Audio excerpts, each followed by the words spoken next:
help me, CJ? Why can't I help you, James? James, why can't I help you?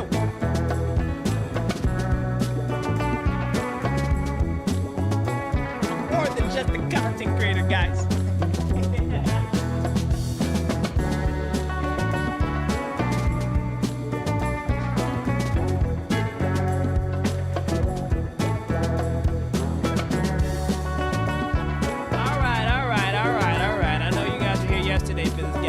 Let's give a round of applause for Kayvon Music. Let's be real about it.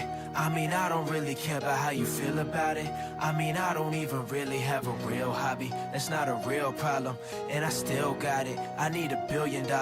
Let's be real about it. I mean, I don't really care about how you feel about it. I mean, I don't even really have a real hobby. It's not a real problem, and I still got it. I need $1 billion. Yeah, I've been in the lab, so I'm not one you see around. Let's thinking get this about my thing goals, so rolling, I'm chat. not fun to be around. What's Now I want good? the What's whole good, field. chat? Ain't no bush to beat around. I take it to the sky, so I don't ever see the ground. Wild call, bye. Check You can out say what I'm it in do, the y'all. hunt now, living out my fantasy. They love it when I touch down. Where we at? Flying Where we in a at? Where we plane, at? I'm a Pelican, I'm up now. Money, true holiday. How we doing? I'm playing for the Bucks now. I'm out in BK, Steve Nash. I don't see much, man. I only see cash. You can't be mad. You need You guys to hear me, see me? relax. And Oh, my switch on? favorite drug is hustle. I'm about to relapse. I'm getting all this money just from making these apps. Hope they take care of my hood when I'm paying each Let me get Twitch tax. on real I'm quick for y'all. managing my waist, so they saying he's trash, but they look me up on Google. They be keeping these tabs. Let's be real about it. I mean, I don't really care about how you feel about it. I mean, I don't even really have a real hobby. That's not a real problem, and I still got it. I need $1 billion. Let's be real Yeah, I'm so geeked about for it. today, chat. I mean, I don't I'm so really geeked for care today. about how you We feel finding about small it. cap stocks I mean, today, I don't chat. What y'all even talking really about? have a real hobby. It's not a real problem, and I still got it. I need a what? $1 billion. Yeah, my bars are infinite. My car's got tents in it. I should get a Tesla and put your chick in it. I should call your mom like I love your chicken dish, so she calls you up and says that cake. Chat, what the heck's been going on? How y'all doing? How y'all doing? Hey, Chris, thank you for confirming on Twitch. How you doing, Chris? Hey, chat, let's do a quick little roll call. How my top dog shred lowers doing, huh? How my top dog shred lowers doing? Chris, yes. Chris, the instructions for that is you have to jump into the Discord and you gotta jump into, you gotta hop into the what's the name joint, Chris?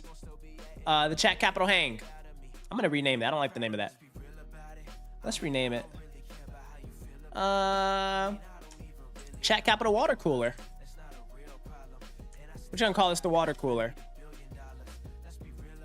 The water cooler. What's a water cooler? A water cooler is like a thing, right? And I still got it. I need $1 billion. I need $1 billion. Yeah, chat. What y'all been up to? Hey, chat. Happy Sunday, y'all. Happy freaking Sunday, everybody. I hope you all are doing immaculately well. I hope you all are having a blessed, beautiful Sunday. It was absolutely perfect out here in Southern California. And I hope everyone, respectively, wherever they were, had a beautiful, nice, peaceful day, relaxing day, got some good rest, and hope y'all doing well, man. Catch me up. Hey, how was y'all day? Spam it out of 10. Oh, no, out of 5. We usually do 5, right? Yeah, spam it out of 5. If it was a good day, put a 5 out of 5. If it was like a terrible day, put 1 out of 5. You know? Chat, there's a few things I need to do on stream. Number 1 is we need to get smart of what's happening with like macro. There's a lot going on. We have like war. We have you know, a lot of stuff going on. Crazy macro, crazy, like so much stuff going on. Kenny, does your diet consist of sunshines and rainbows? Jolly little grasshopper. Hanks, yeah, my dude. Hanks, yeah. Mr. White, I'm the most jolly go luck. I don't even know what it's called. Jolly go lucky guy. Bro. Every day's a blessing for me, man. Every day's a blessing for me, bro. So I'm always like a 10 out of 5. I don't know why. I'm just always so geeked, guys. I do have some bad days, but I don't let bad days spoil a good life, you know? I don't let bad minutes spoil a great hour. I don't let bad hours spoil a good evening, you know? Bad things just come in and is you get out of here. You know what I'm saying, chat? I'm so chill with it. Chat. But I'm lucky that I'm in Southern California where I do have sunshine and rainbows. But chat, there's like big things happening out here in the world. There's big things happening out there in the world. And I'm not trying to learn this stuff for I'm trying to learn this stuff, man. What's FOBO? FOBO, what's that?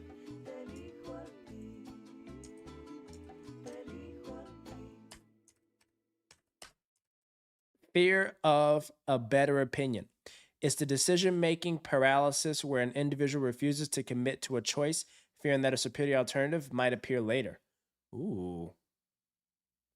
Fear of becoming obsolete. Ooh. Wait a minute. What's this supposed to mean? What's this supposed to mean? What's the FOBO mean? Oh, because of AI. That's a good thing for us to dive into, low-key chat. The fear of becoming obsolete. It's real deal Holyfield, chat. Anyway, Mr. White says, same here, buddy. Even on my bad days, I feel amazing. Hey, that's good, dude. Life is always going to be like a roller coaster, ups and downs. Just keep moving. No time to look back. Hey, Mr. White, we just started the stream. You ain't gotta come out with this kind of fire, my guy. You ain't gotta come out with this kind of heat, my guy. Mr. White out here dropping bars. I'm gonna say this again. Mr. White was like, same here, buddy. Even on my bad days, I feel amazing. Life is always going to be like a roller coaster, ups and downs. Just keep moving forward. No time to look back. Hey, Mr. White, I love that, bro. I love that. I'm gonna screenshot that and I'm gonna send that to some people. I'm gonna be like, get your mindset up. Get your mindset up. All right. What are the implications of oil blockades in the Strait of Hormuz? That relates to the Middle East conflict right now, right? Between Israel, Iran, and US. I think so. We talking a little bit of short. We talking a little. We talking small caps. Hey, Jack, what up, dude? Top Dog Shredder. How you doing, Jack? Hey, Jack, what's up, man? Hey, Jack, how's your weekend going, bro? Hope you had a fantastic weekend. Retail, we a 5. I hope, hey, bro. All because you a 5, I'm a 5. I love that, bro. And Retail, hope you had a fantastic freaking week, man. I hope you, your fam, your partner, everything about your life was just literally an immaculate freaking weekend. Oh, wait. You did give. Oh, we are 1,800. Hold on. I'm gonna do this right now. Hold on, because you did give 29. I see here. Retail tip $29. Hold on. Oh, I didn't even have my check capital thing open. That's why. Oopsie daisy. Wait, I was wondering, like, subconsciously last night, I was like, why did he randomly pitch $29? Like, is he trying to buy a specific stock or something? Like, is he solving for a specific stock? Ooh, wait, and if you do the math, chat, and it add up. If you do the math, chat, hey, there we go. There we go. Thank you, BTL. I appreciate your support, bro. Hey, to the moon and freaking back, bro. You looking at it right now, it says 1,800. Hey, bro, we gonna be $1,800,000 soon, chat. And that's gonna be all chat capital. I tell y'all, hey, on my mama. Hey, chat, on my mama, we ain't never selling nothing. I mean, we'll exit positions and we'll re-rotate, but this thing's in the compounding machine forever. You know? How y'all doing, guys? I'm feeling good. Hey, happy Sunday night, fellas. Happy freaking Sunday night, fellas. We just out here rocking and rolling. Jack, you been playing Arc Raiders? What you been doing, man? You been playing Arc Raiders? I played for like a really brisk moment late last night. I am. You guys like my shirt? It says Harley Davidson there. A little patch here. I was wearing vintage today. This is a vintage shirt too. want to look like I worked at an auto repair shop today. I can't be a boring business guy without wearing some boring business clothes, chat. Hey, I can't be a boring business guy without wearing some boring business clothes, chat. You feel me? You know what I'm saying? Hey. So we're talking small caps today. We got a handful of things to do today. We're gonna talk small caps. I came across a list that said like the top small cap stocks of 2026 or something like that. So I want to look at that, and I want to see if they actually legit. We're gonna find some together, cause y'all know that's where the money at, chat. Y'all know that? You know, the money really is in the small caps, y'all. Like no BS. The money is in the small caps, chat. You know what I'm saying? So I want to look at some small cap stocks. I'm not gonna bore you guys with poor quote work. That's I'm gonna do that later tonight off stream, but I have to do that. We're talking to Chris today. Oh yeah, Chris is on Twitch. Okay. Join, sir. Also, sir, I want to inform you that I joined the Discord call. Okay, Chris, not right now. We're not gonna do it. Well, also, Chris, you got school tomorrow, bro. What time you gotta go to bed? Chris, give me like 5-10 minutes just to get my I've been collecting thoughts for the boys and girls. So once I get my thoughts out, we're gonna hop in, we're gonna have a conversation. Hey chat, we gotta staff Chris together. You know, we about to together staff Chris. It ain't gonna be an interview, Chris, so don't be nervous. Don't be nervous, Chris. Alright? It ain't no interview. It's called an externship. It's about to be an externship. You know what I'm saying, Chris? Kenny, if we ever do options, trade, call, or put, and we're on different sides of the trades, we're gonna have the funniest side eye to each other there. Bro, Mr. White, I'm gonna be side-eyeing all y'all. I'm gonna be side-eyeing all y'all that's out here trying to make some of these options. Hey, don't bet against me. Wait, Mr. White, are you in the... Hold on. Mr. White, are you in the Investopedia? Hey, chat. Hey, y'all in the Investopedia, chat? Is everybody in the Investopedia? Y'all locked in or what? I think tomorrow's our first big day. We can actually like bump, you know what I mean? Chat, I think it's our first big one. Hold on. I'm logging in right now. What y'all doing? I'm logging in right now. Y'all got y'all trades ready though? You know, y'all know tomorrow the first day we can make trades in the chat. I'm trying to see who about that live. I'm about to see who about that live.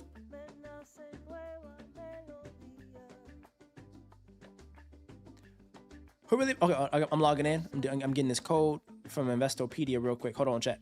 What's my code? I'm getting my code. Access your account. Why do they keep making me log out? Okay, hold on. Investopedia. Unlock the power of investing. Someone needs to acquire this company. Or, you know. Okay, games. My games. Chat capital. Yeah, we got 13 of y'all here. Y'all better get it. Who's not in the game? Speak now or forever hold your peace. Like, who's not in the game? Is everybody in the game? Y'all don't know. Do you guys even know what I'm talking about? It's the same crowd. Hey, Garrett, what up, dude? Garrett, man. Hey, Garrett, bro, I missed you, bro. How you been, man? How the heck you doing? Hey, Garrett, I hope you're having an immaculate freaking day. How's Florida, bro? Spill the deets, man. I got FOMO right now. How's Florida, bro? Catch me up on Florida. Hey, Dub, what up, dude? Hey, Dub, bro, we were blessed today with great weather today, bro. I hope you got outside. I hope you went to the beach. I hope you hung out. I hope you went for a walk. I hope you got 10,000 steps in. Hey, Dub, I hope you're living an immaculate, abundant day, bro. I hope you're living an immaculate, abundant day, bro. You studied? I hope you studied outside, bro. Hey, Dub, I hope you studied outside. 5 out of 5 days. Hey, Dub, are you in high school or college? What grade you in, A-Dub?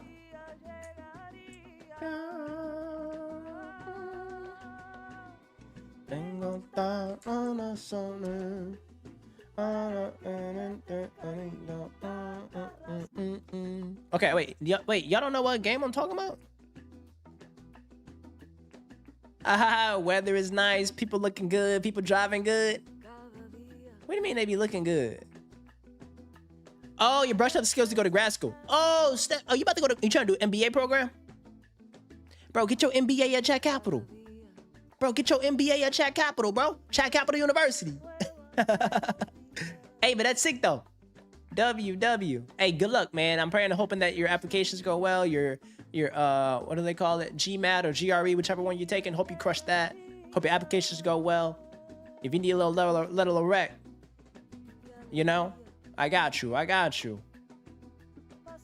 would be like, I knew A-Dub since the 1990s. What a shred lord.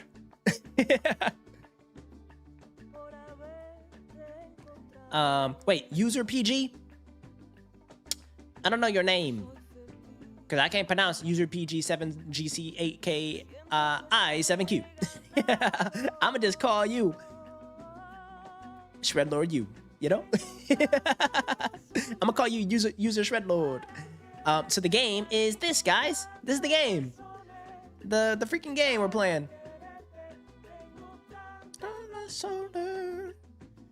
This is the game. Chat Capital. Right? Wait, we all have the same balance, but tomorrow, the investments that we make and the trades that we make, they can, they'll be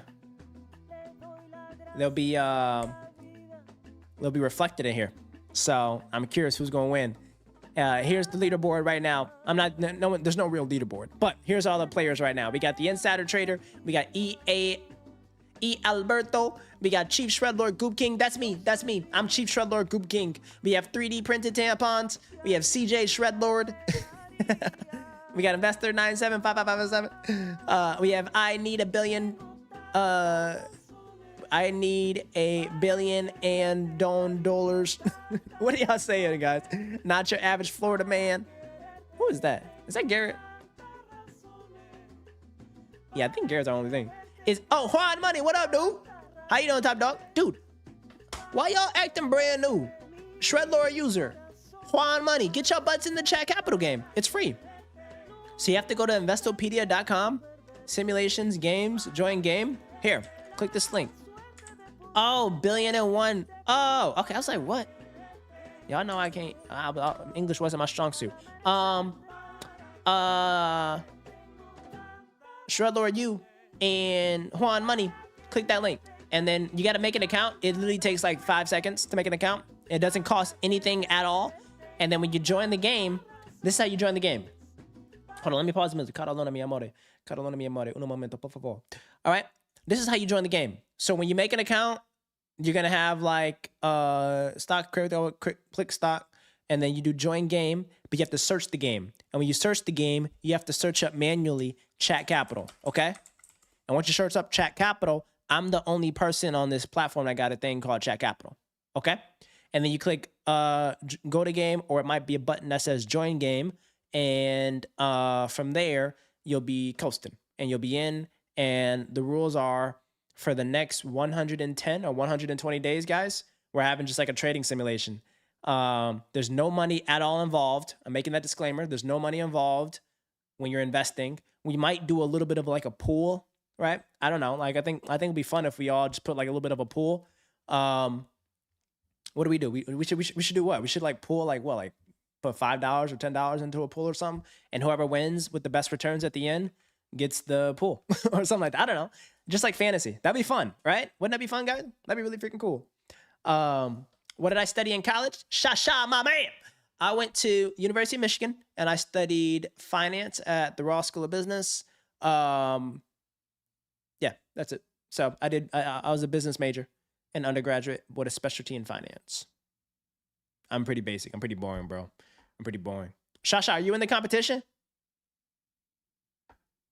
10 minute. Oh, wait. The winner should have it. Ooh, 10-minute disco. Okay, wait. Okay, good. Because I low-key charged $10,000 for whoever trying to get a little call with me. But should we give away like a call or a coach, or what should we do? And Richard, hope you're having a fantastically awesome day today, bro. Happy freaking Sunday, Richard. And retail, you're joining? Hey, get in there, boy. Get in there, dude. That'll be so sick. So I have a bachelor's degree. Yes, I have a bachelor's degree, but I don't have an MBA. I don't have a master's degree. I'm not as smart as ADub. So I wasn't really good at. I don't know. School's not really like my thing, chat. Like I'm gonna keep it a buck, y'all. Like school's not really like my thing. Like I prefer, like if it's up to me, I prefer to like understand the playbook and just like go ball out and hustle for it. You know what I mean? Like I'm not really that type of like dude to just sit there and study all day. It's just my brain don't work like that. My brain don't work like that, chat. So I'm more of just like go out and go hunt. You know what I mean? But school was like studying all day. That was kind of boring. Test, I don't have great testing habits. I got good grades though. I got good grades. So I graduated with a really good GPA. Because I had to have good grades to get into like Blackstone. Blackstone actually filters resumes by grades, so you have to have like a certain GPA to even be considered. So I had to boss up and like get good grades, but it was a struggle bus. You know, how some people are just like genuinely good at like learning and like studying and stuff. That just really wasn't me. Like it was a struggle. It was a pain to just sit there and just grind through freaking studying and practice tests and all. It was so boring. I had to take the ACT when I was in high school. Chat, I bombed that thing like 6 times. And then the highest thing I got was like a trash score. I barely got into Michigan. I barely got into Michigan. So Juan says, I just got done from work. You're in the 10th grade. I came in here like a few weeks ago and you congratulated me to my first job. Hey, let's go, dude. Let's freaking go. How's the new job going though? You good? You good? And then, do I like to read? I do like to read certain things though. Bro, as you guys can tell, I love reading business and finance stuff. Like I love reading, like if I'm reading a book, I love to read about successful builders, entrepreneurs, investors, philosophers, people that are just like goated. If I'm reading like deep in-depth stuff, I love reading things that I'm super smart on. That I can get super smart on that's related to like an industry or like a company. I like reading things that allow for me to develop pattern recognition. You know what I mean?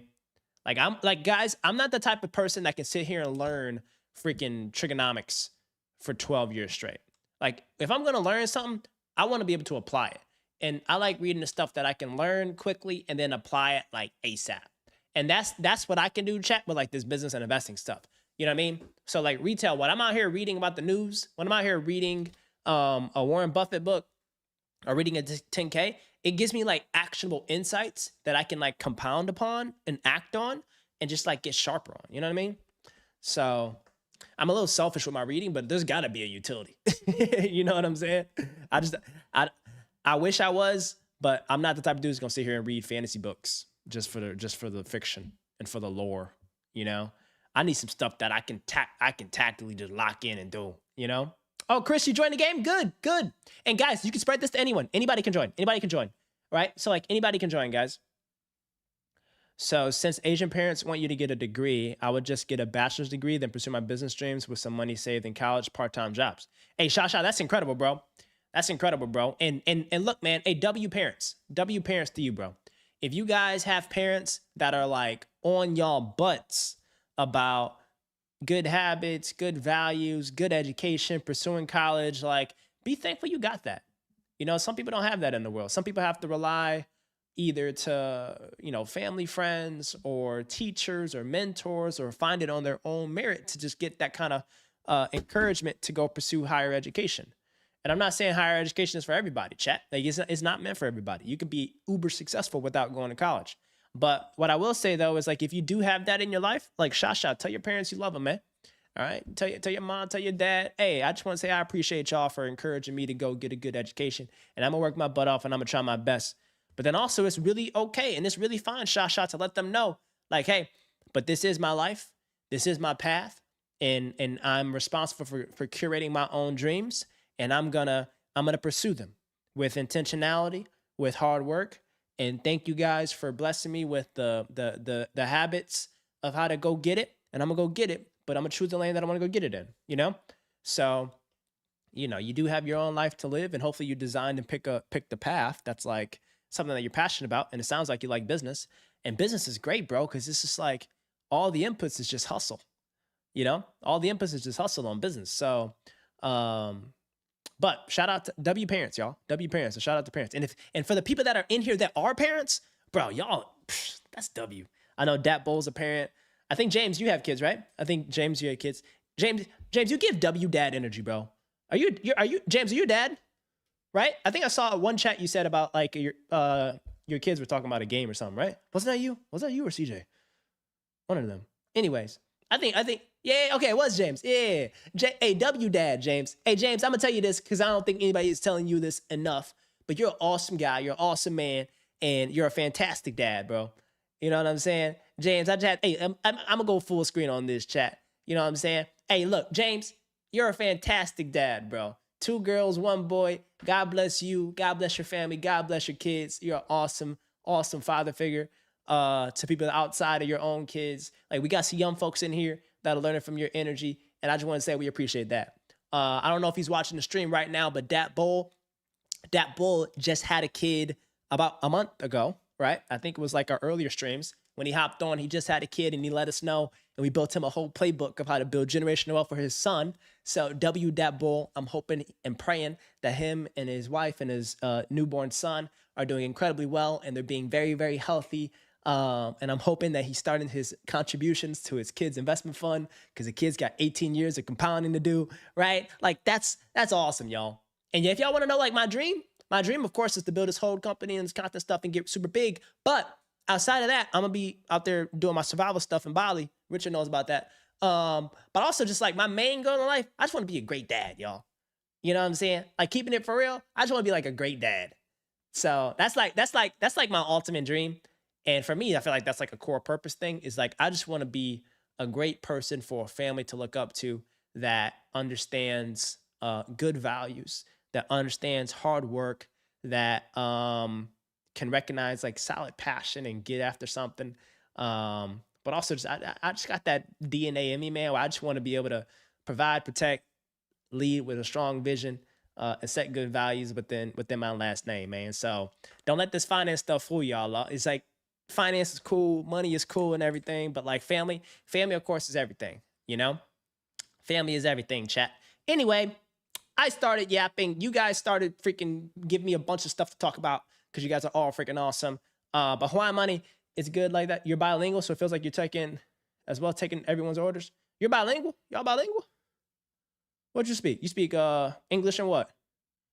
I speak a little bit of English and a little bit of Spanglish because of my teacher, Richard Miguel, huh? You know what I'm saying? Daddy, hold on, Bobby. Yeah. Are you guys in the game yet? Hold on. I keep saying as if we're gonna like do something in the game right now. We're not doing it in the game right now, but wait, let's see how to make a trade. I want to make my first trade. I'm gonna do my first trade on stream. Dale click al botón de me gusta. I don't know what that means, but that's a vibe, I know. Yeah. Let's look at some stocks. Hey, that's what I'm here to do, y'all. It's Small Cap Sundays, chat. Hey, chat, it's Small Cap Sundays. We looking for some alpha. On your Shasha, you're applying to colleges right now? Hey, bro. Hey, go hard, dude. Hey, go hard. Hey, Shasha, if you want us to take a look at any if you want us to help you take a look at your applications or your essays for college, email it to us or put it in the Discord and we'll give you feedback, bro. Like, this is a community that wants to see you win, Shasha. All right? So whatever you're working on college application wise, if you know, we're here to support you, bro. We're here to support you. Okay, guys, how do I does anybody know how to make an investment? Has anybody already placed a trade in the game? I have a name I want to buy in here. You guys can copy mine if you want, but okay, so trade. Oh, you can't do pre-market stuff? Can you do pre-market stuff?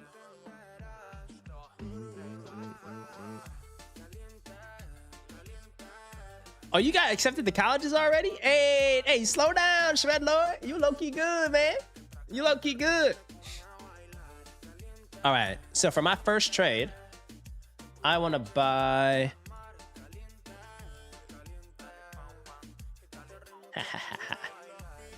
What y'all know about this? What y'all know about this? Oh, dang it. It rides the NVIDIA wave, though. It rides it hard. Hey, hold on. I'm about to go crazy, y'all. Show my max. What's the max I can buy? Wait, they tell me I can put my whole thing into one? Oh, snap. What's the math on that? 37.43 a share. Times. I got the sniffles, chat. 2671. Oh, bro, let's put in $100,000 into one name. Chat, I didn't know I could do that. But apparently, chat. And do y'all know what the difference is? Limit is you want to buy it at a certain price, and it only executes if it hits a certain price. Market is you buy it at whatever it clears in like the open market, whatever the latest asking and selling price is. I'm not gonna put it all into one. I don't think that's smart. I don't know. I mean, it's gonna get me a good head start. That's a little crazy. Vertiv. Let's look at Vertiv. Wait, we talked about Vertiv, didn't we? Hold on. Did somebody pitch Vertiv actually? I know me and A-Dub talked about Vertiv a bunch of times on chat. Who got Sats? Who pitched Sats? Was that Boogie's name? Chat, was Sats Boogie's name? Because y'all know it's got an earnings call tomorrow at 8 a.m. And it's up 6% on Friday. They probably released earnings.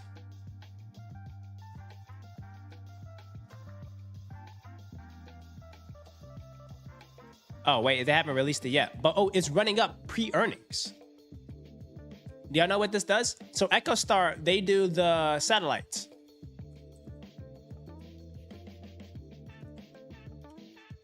They're like an MNO in the air. They're like a communications business. But for now, your parents want you to do an education first, so it is what it is. At first, I was thinking that after school, I can do some jobs with a high school diploma. Like sometimes I was thinking about that and saving money, then use that money to buy a business. You could. Hey man, there's a bunch of trade jobs out there that you don't need a license. You can do an apprenticeship. That means you'll be working under somebody that is licensed. So I think you can do like really well with that. It's just time intensive. And you gotta figure out like what the value of your time is. You know what I'm saying? Like you don't want to do nothing that's like too time intensive and you ain't got time to focus on like the main thing. You want to keep the main thing the main thing. You know what I'm saying? And I think education is the main thing for you, at least for what your parents say. So, and it seems like your parents got your best interests in mind, which they always should. So lean into that. But EchoStar, y'all, is like an MNO communications play up in space. But the other big thing though is they have exposure into SpaceX. They have like a huge amount of SpaceX. Kendo, what is up, Shred Lord? I knew somebody was gonna do it. I knew somebody was gonna do it. I knew it. Y'all about to get wiped out. Do y'all know like how volatile it is? It's about to be so volatile. We literally have a war going on. It's about to be so volatile next week. And y'all about to literally put this into one stock. I was thinking that too, but I was like, I don't know. I think it's kind of poor. I don't think it's good. Kendo, we talked about this. Do not put it into AMC. But you know what? Put it into AMC. Just so that you can see at the end of this first and second quarter competition, you can truly understand why you're not supposed to be doing something like that. You know? So I just want you to do it just so you can see that you shouldn't have done that. Kendall, why are you so attached to AMC?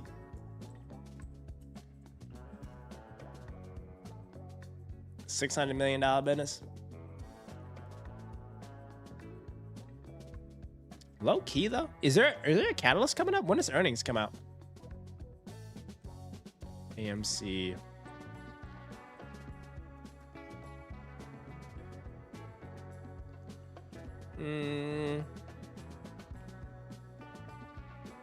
You think it's gonna be $100,000 a share someday? And it's at $1.16. Let me be the first to tell you, Kendall. It ain't happening. It ain't happening. Forget about it. Forget about it. Forget about it. Oh my God, JL. It's not gonna happen, Kendall. It's not gonna happen. Hey, Garrett, that's a good point. W comment, Garrett. I appreciate that. It's barely holding on to compliance. CJ will take the opposite side of AMC. Hey, Kendall, chat is telling you don't do it. Everyone in chat is telling you don't do it. Don't do it. Hey, we got some smart shred lords in here, Kendall. You got some smart shred lords. We got some real shred lords in here. CJ, what's up, my man? How you doing, dude? I hope you're having a fantastic Sunday. Happy Sunday, bro. Hope you had a really good day. Hope the sun was shining wherever you are in the world. I hope you had a great time, got outside, and vibed out today, man. Let's find some small cap stocks, shall we? Okay. Guys, are you guys really doing this? I have a feeling everyone in this competition is going to be putting all their money into one name. If I did, I can buy 2,600 shares of Photronics. I don't know if I want to buy that, though. Photronics is kind of chalked right now. BitF? What's BitF?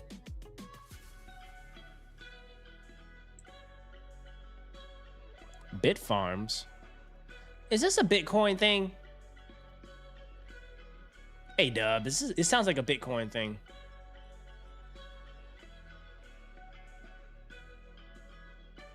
$2 billion market cap.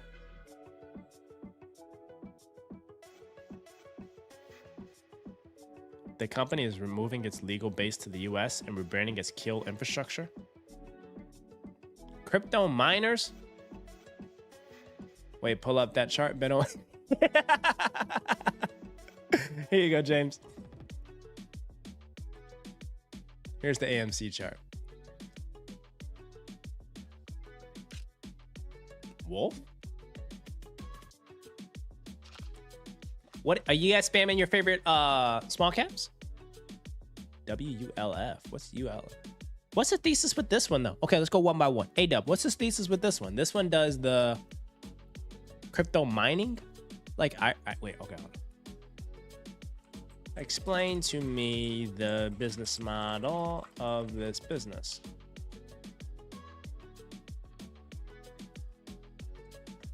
Okay,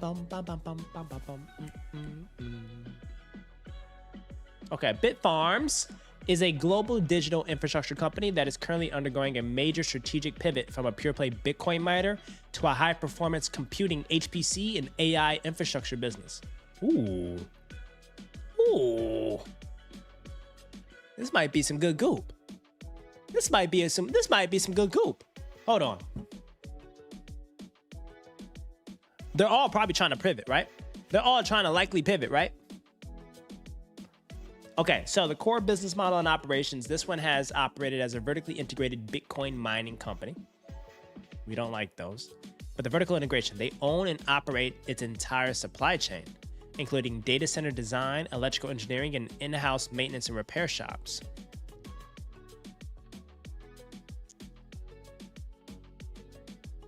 Energy strategy. Hey, the Day Zero Investor. How you doing, Top Dog Shredlord? Hope you're doing fantastically well, my man. Good to see you, bro. Most crypto mining companies are pivoting to AI infrastructure. I think I could be wrong. I agree. I agree. It's the logical transition because like they already have kind of like the infrastructure that kind of looks like a mini AI components value chain, and they can kind of just pivot it to serve a key choke point. Now the question is, once these choke points have like been solved and that pressure is evaporated, these kind of businesses' right to exist become very questionable, right? All right, so they own its entire supply chain, including data center design, electric engineering, and in-house maintenance and repair shops. Bitfarms focuses on securing long-term contracts for low... Oh, let's turn this down a little bit. Bitfarms focuses on securing long-term contracts for low-cost renewable energy, primarily hydroelectric power in Canada and Paraguay. Ooh, we need to be buying businesses in Paraguay. I don't know why, but that just sounds like a really cool setup. We need to be buying some cash flow and assets in Paraguay. Anybody know about the tax structure in Paraguay? Is it a W tax structure? That might be a good goop. Okay, approximately 99% of its energy consumption came from the renewable energy sources, revenue streams. Primary revenue is from self-mining, using its own hardware to earn Bitcoin rewards and transaction fees. It also generates miner revenue from hosting third-party hardware. What does that even mean? I'm confused. Isn't there only 27 Bitcoins in the world? 27 million Bitcoins in the world? And we haven't mined? Like, where are they mining it at? How do you mine something on the internet? Hold on. Before I ask any more dumb questions, hold on. How do they even mine Bitcoin? And how are they suitable to transition to the AI ecosystem?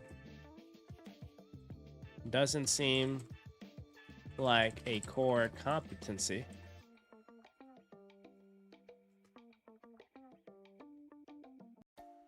What we got? Okay, so Bitfarms mines Bitcoin by operating high-density data centers filled with specialized computers called ASICs. We looked at a company that did these integrated circuits, didn't we? Oh, the mining is computers validating the network. And Chris says the Paraguay has an amazing tax structure. Oh, okay.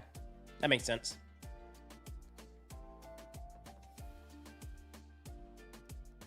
A server processes transactions and randomly rewards the server/account who processed the winning transaction.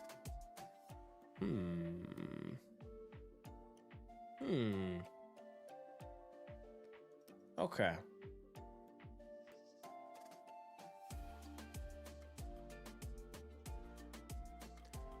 Are we sure this Bitcoin stuff's gonna be around for a long term? Like, with all this fancy stuff y'all are saying, computers validating this, boom, boom, boom. Do we even know if this stuff is even real? Has anybody held a Bitcoin? Huh? Has anybody physically held a Bitcoin? I personally have never seen physically a Bitcoin. How do we even know it's real? Wait, CJ, you've held a Bitcoin? What does a Bitcoin even look like? Let me see, physical Bitcoin. And I'm not talking a Costco sample. Let's see. CJ, you've held a real Bitcoin? And it's embedded through private keys for the cold storage. How you know it's real though? Wait, Loki, this might be somebody. Whoa, chat. Oh, this guy's dumb. You guys can buy a Bitcoin on here right now, limited edition for $21,000. Bitcoin currently trades at like $60,000. What am I missing here?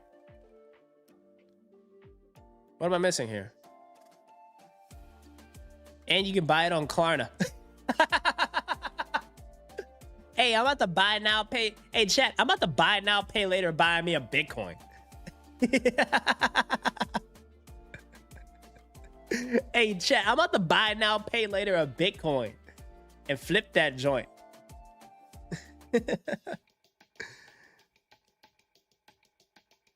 This is crazy.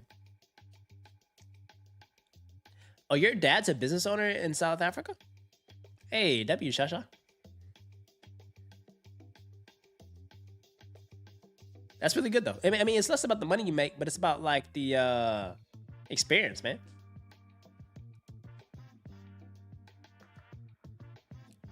Hold on, James. You turned down a chance to buy 100 Bitcoin for $5. When was it ever $5 a coin?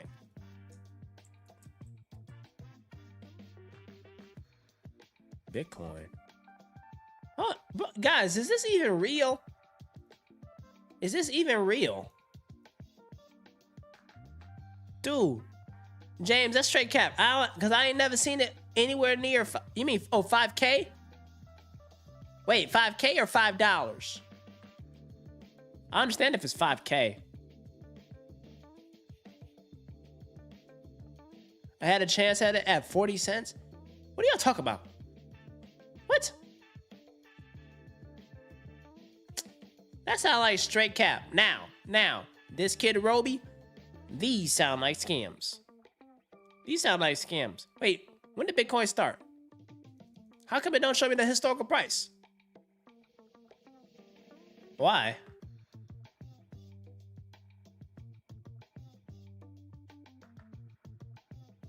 Hold on. I need to figure out what Bitcoin is. Chat.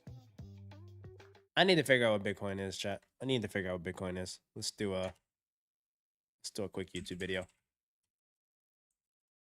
I need to figure this out.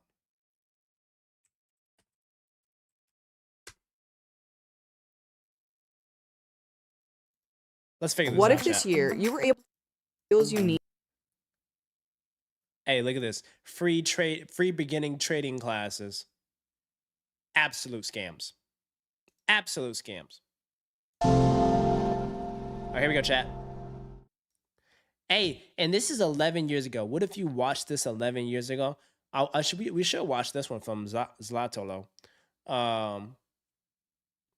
But I'm so confused, y'all. Bitcoin update. Just buy $1 worth of Bitcoin, please. What is that? It's a YouTube video. Is that a better one to watch? Should we watch that? From 12 years ago. Wait, so you guys are legit. Wait, hold on. So you guys are legit like OG Bitcoin guys then. What the heck? What? Hold on. Oh, who's this? Hi everyone, it's been a while since I did a video and I just want to do a quick video discussing where Bitcoin is and what it's going to do in the next few months, at least what I see it's going to do. I mean, I could be completely wrong and I've been wrong before, but you know, it's fun to guess at these things, and so I'm going to lay out some guesses on where it's going and so forth. One of the things I want you to understand is that Bitcoin is more than just a payment system. Satoshi Nakamoto, he wrote it as to ensure that, you know what, you could do escrow transactions, bonded contracts, third-party arbitration, and multi-party signatures, and much more. This system, this whole Bitcoin protocol, is such a big game changer that, you know, the Bart Chilton coming out and saying that he wants to regulate it, he has no clue how that he's going to get a knife in the belly and a twist, that criminal, right, who says that, you know, silver's not manipulated. He's going to see that Bitcoin is going to regulate its own self, because you can create a system that allows for CJ, this is your number 3 holding in like all of investments? And options and what's it called? Derivatives, basically, which they want to regulate without a centralized system.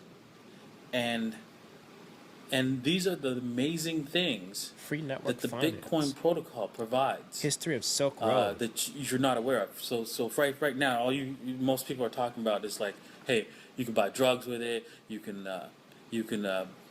what's it called? You can buy a few things with it. You could transfer. You could just speculate it and so forth.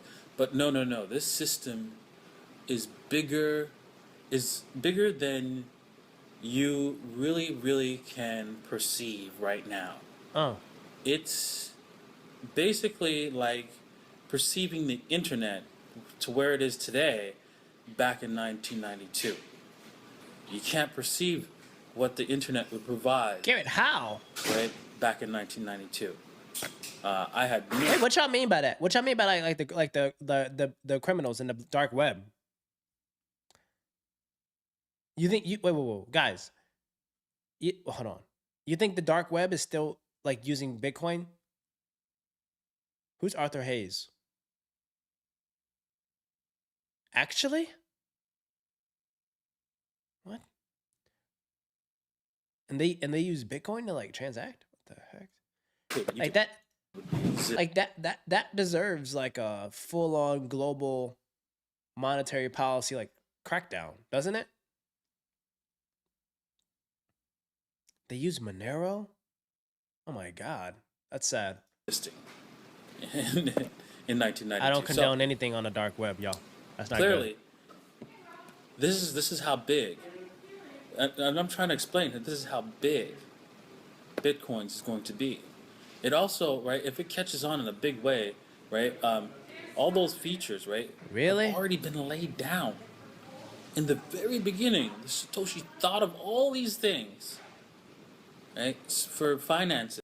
good. What's the history of Silk Road? Wait, you guys want to finish this? We'll finish this.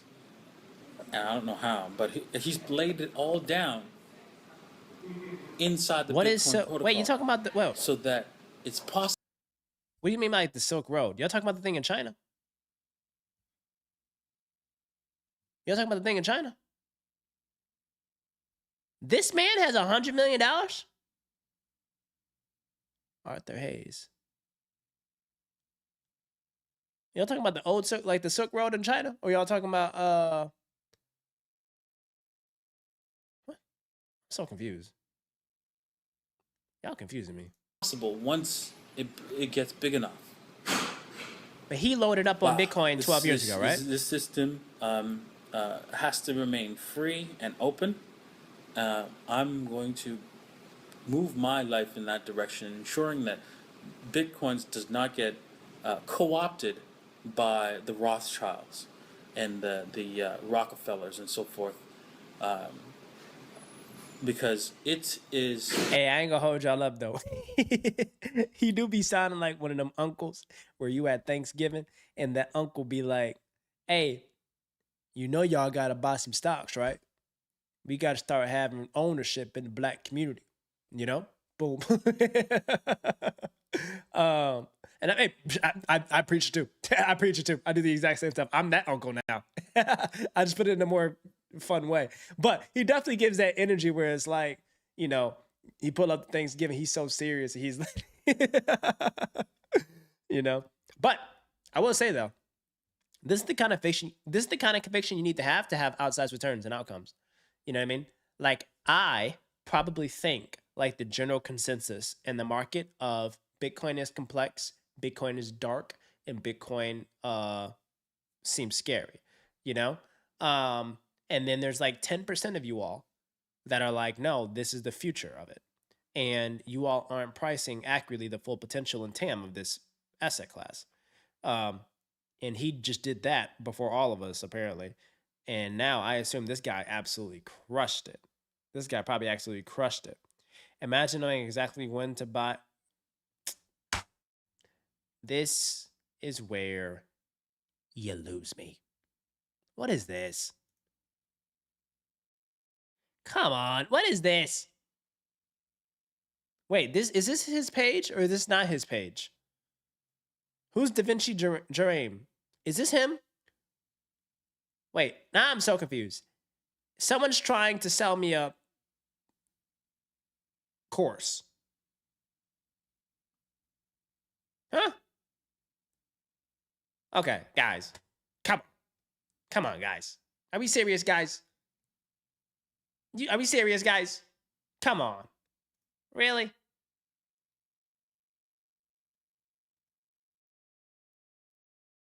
What is this? And plus, this is a ChatGPT comment. You can tell by the emojis. You can tell when something's written by ChatGPT. Imagine knowing exactly when to buy, how much to buy, and never second yourself ever again. Wait. Here we go. All right, lock in. Imagine knowing exactly when to buy, how much to buy, and never second guessing yourself ever. That's not a dream. That's Tuesdays for me. And if you want to know, I can show you exactly how. You smash that link down below, guys, and you can check out Bybit, which is my favorite exchange. And if you want up to $130,000 in bonuses, these exchanges can get you free money with my link. That's a normal Tuesday for me.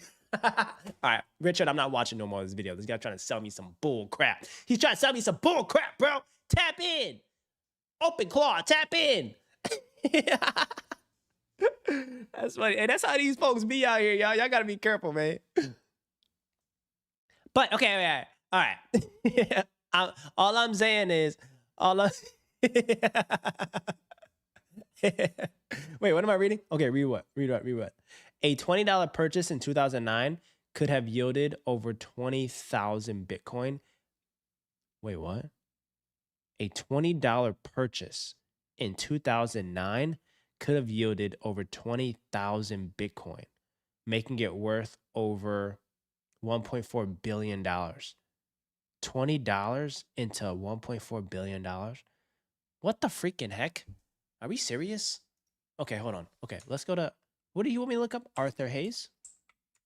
Arthur Hayes. Who's this guy?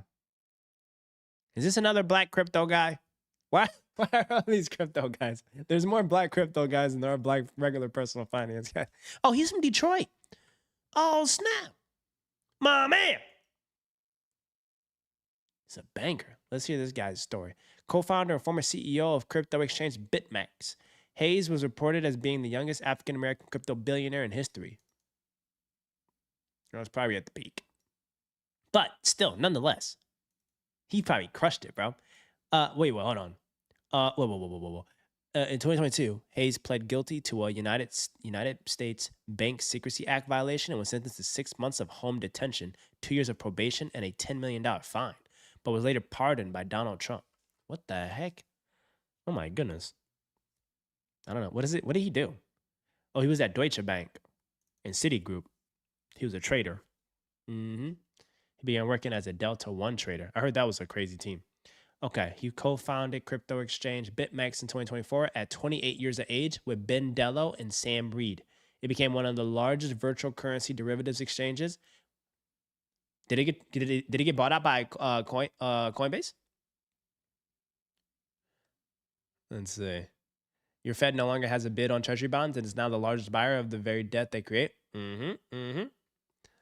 I don't buy Bitcoin. I just do research.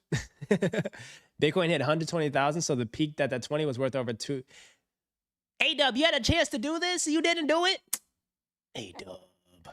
Come on, man. Don't worry, though. There's always round 2. JK. What's the next one, though? This stuff keeps popping up, and there's got to be a new one, right? I heard it all the time. Your brother loaded up, and you did not? Dang.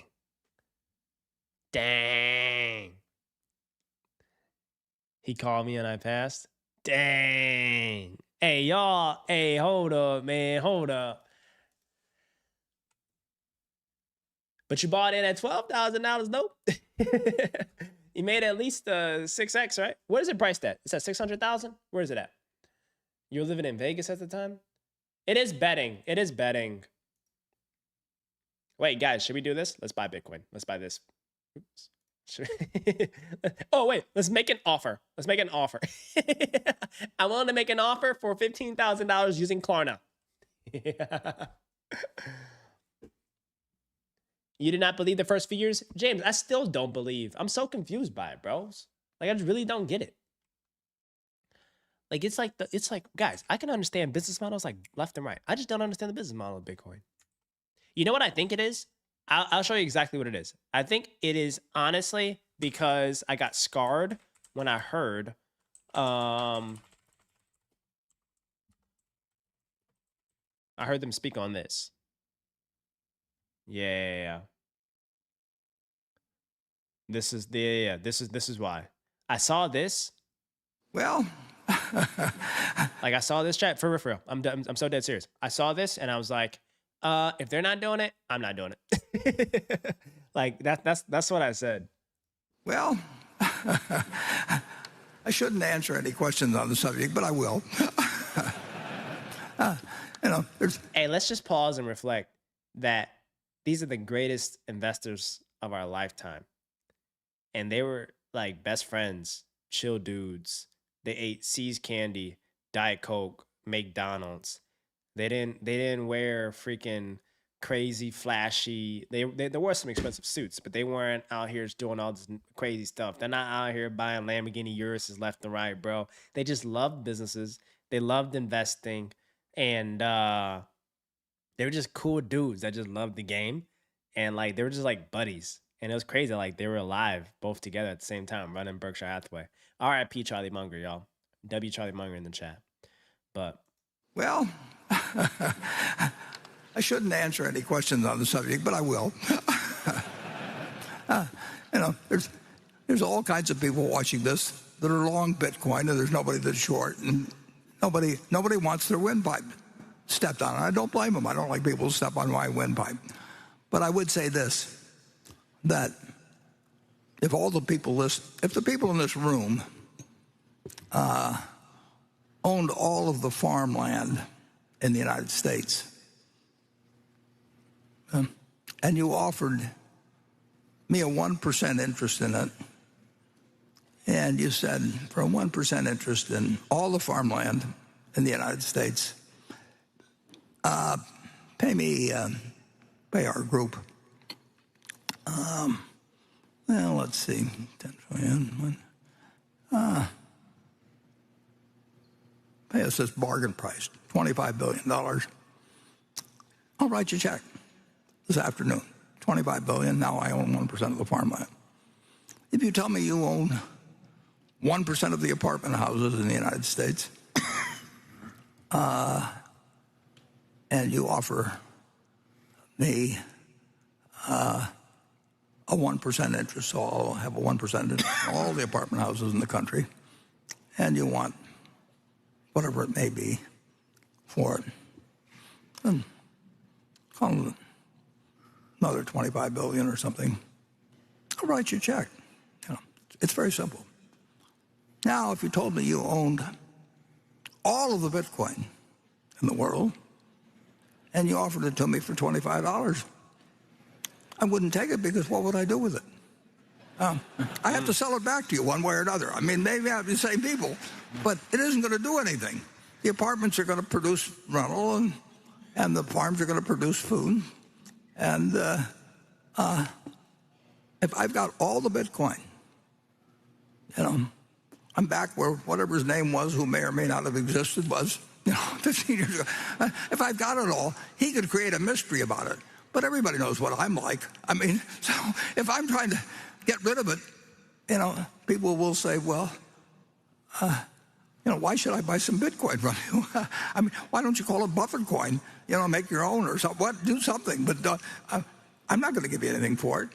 And you'd be right, incidentally. But that explains the difference between productive assets and something that depends on the next guy paying you more than the last guy got. Now, net,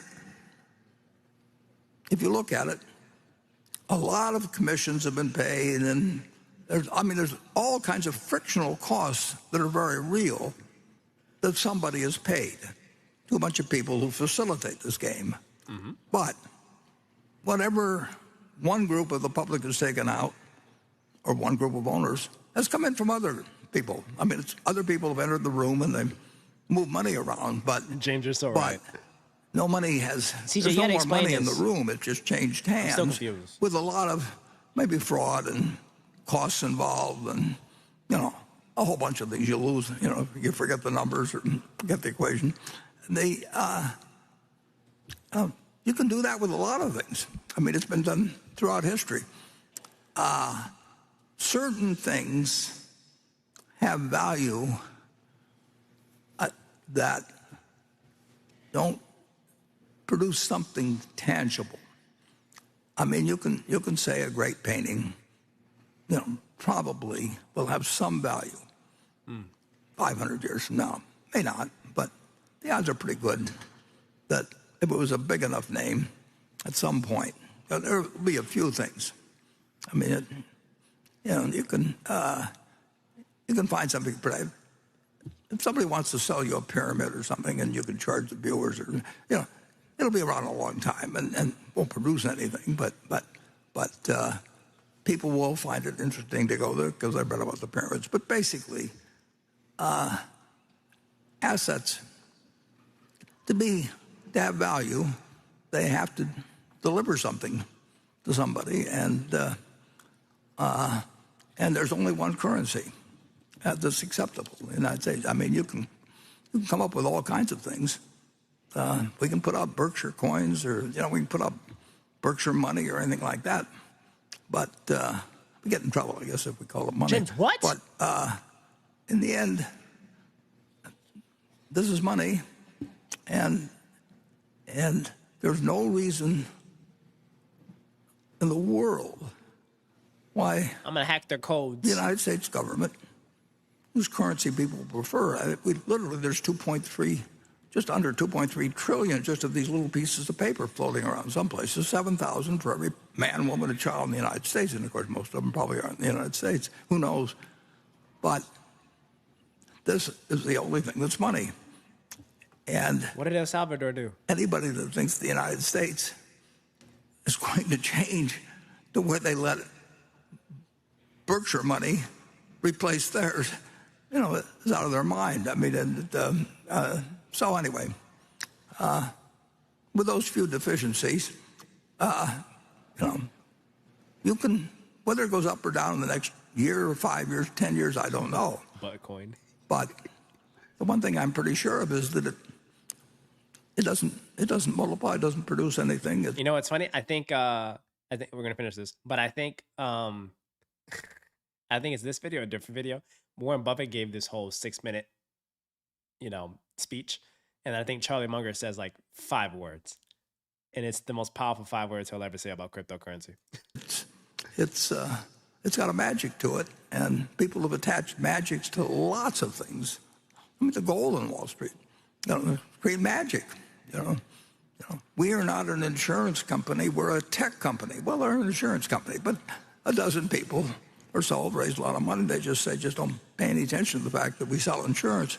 We are a tech company. Well, in the end, they wrote insurance, and overwhelmingly, they've lost a lot of money since then. You can make up things that work well and getting money from other people, and that's why. All right, it wasn't that one. There was a different one. Oh, here you go. There's nothing being produced in the way of value from the asset. This is good. Guys, this one, this is, it's only 1 minute. Just listen, guys. This is so freaking funny. Hey, Michael Anthony, how you doing? Top dog, Shred Lord. You like PAGS? It was upgraded last week. Our analysts. Take a look at this one. PAGS. Is it good? Also, Chris, get readied up, man. We're about to bring you into the Discord for your we're bring into the Chat Capital internship program. We're about to get you rolling. So hop in the Discord, Chris. And then what else we got? We got to look at this guy, James Howell. And then Rich is going to stick to Boeing Businesses Index Funds. Hey, man, it's honest work, but it's good work. You know what I'm saying? I will tell you this, guys. Boeing cash flowing businesses, the backbone of America, cash flowing small businesses and index funds. It's honest work, but darn it, it's good work, all right? It's good work, boys. It's good work, all right? It's good work. I don't understand this thing, Garrett. How countries are using it to like run their account. Like, what do you mean by that? But hey, listen to this, and let me know, bro. This is so fun. Bro.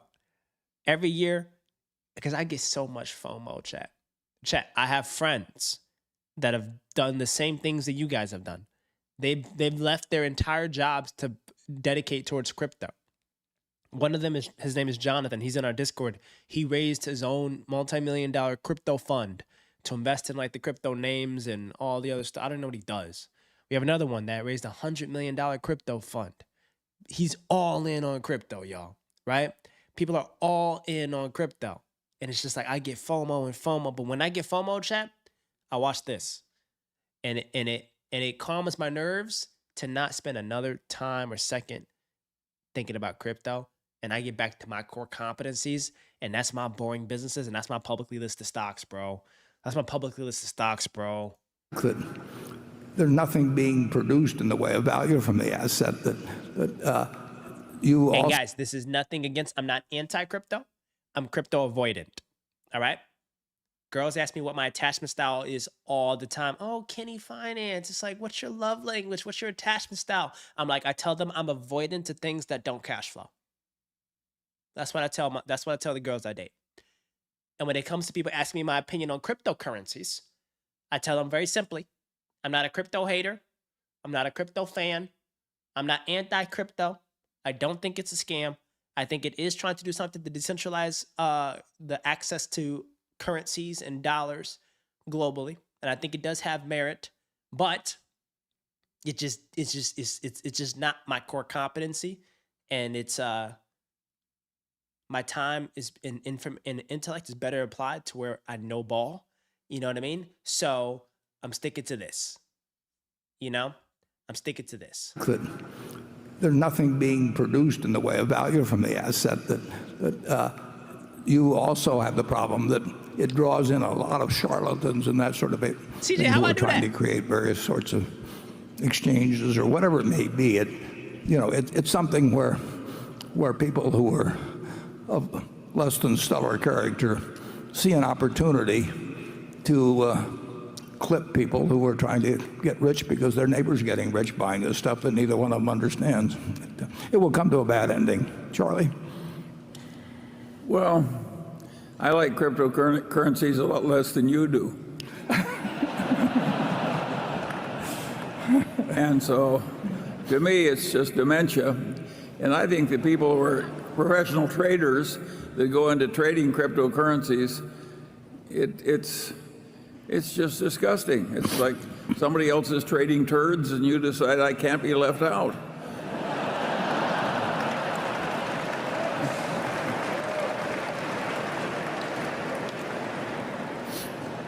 To the extent that we're being webcast around the world, I hope some of our stuff doesn't translate very well, actually. Hey, there's some jerks. But then Charlie Munger says it's gonna go to 0. That's crazy work. Anyway, Chris, where you at, Top Dog? Where you at, Chris? Cool Webby, what up, Top Dog, Dreadlord? I do agree though. Chat. I do agree that it is I do agree, chat, that it's kind of like one of those things where it's like you are banking on someone else later down the line after you've entered the party to pay you out to leave the party. Like you're buying something and you're really just banking on someone else paying you for what you bought.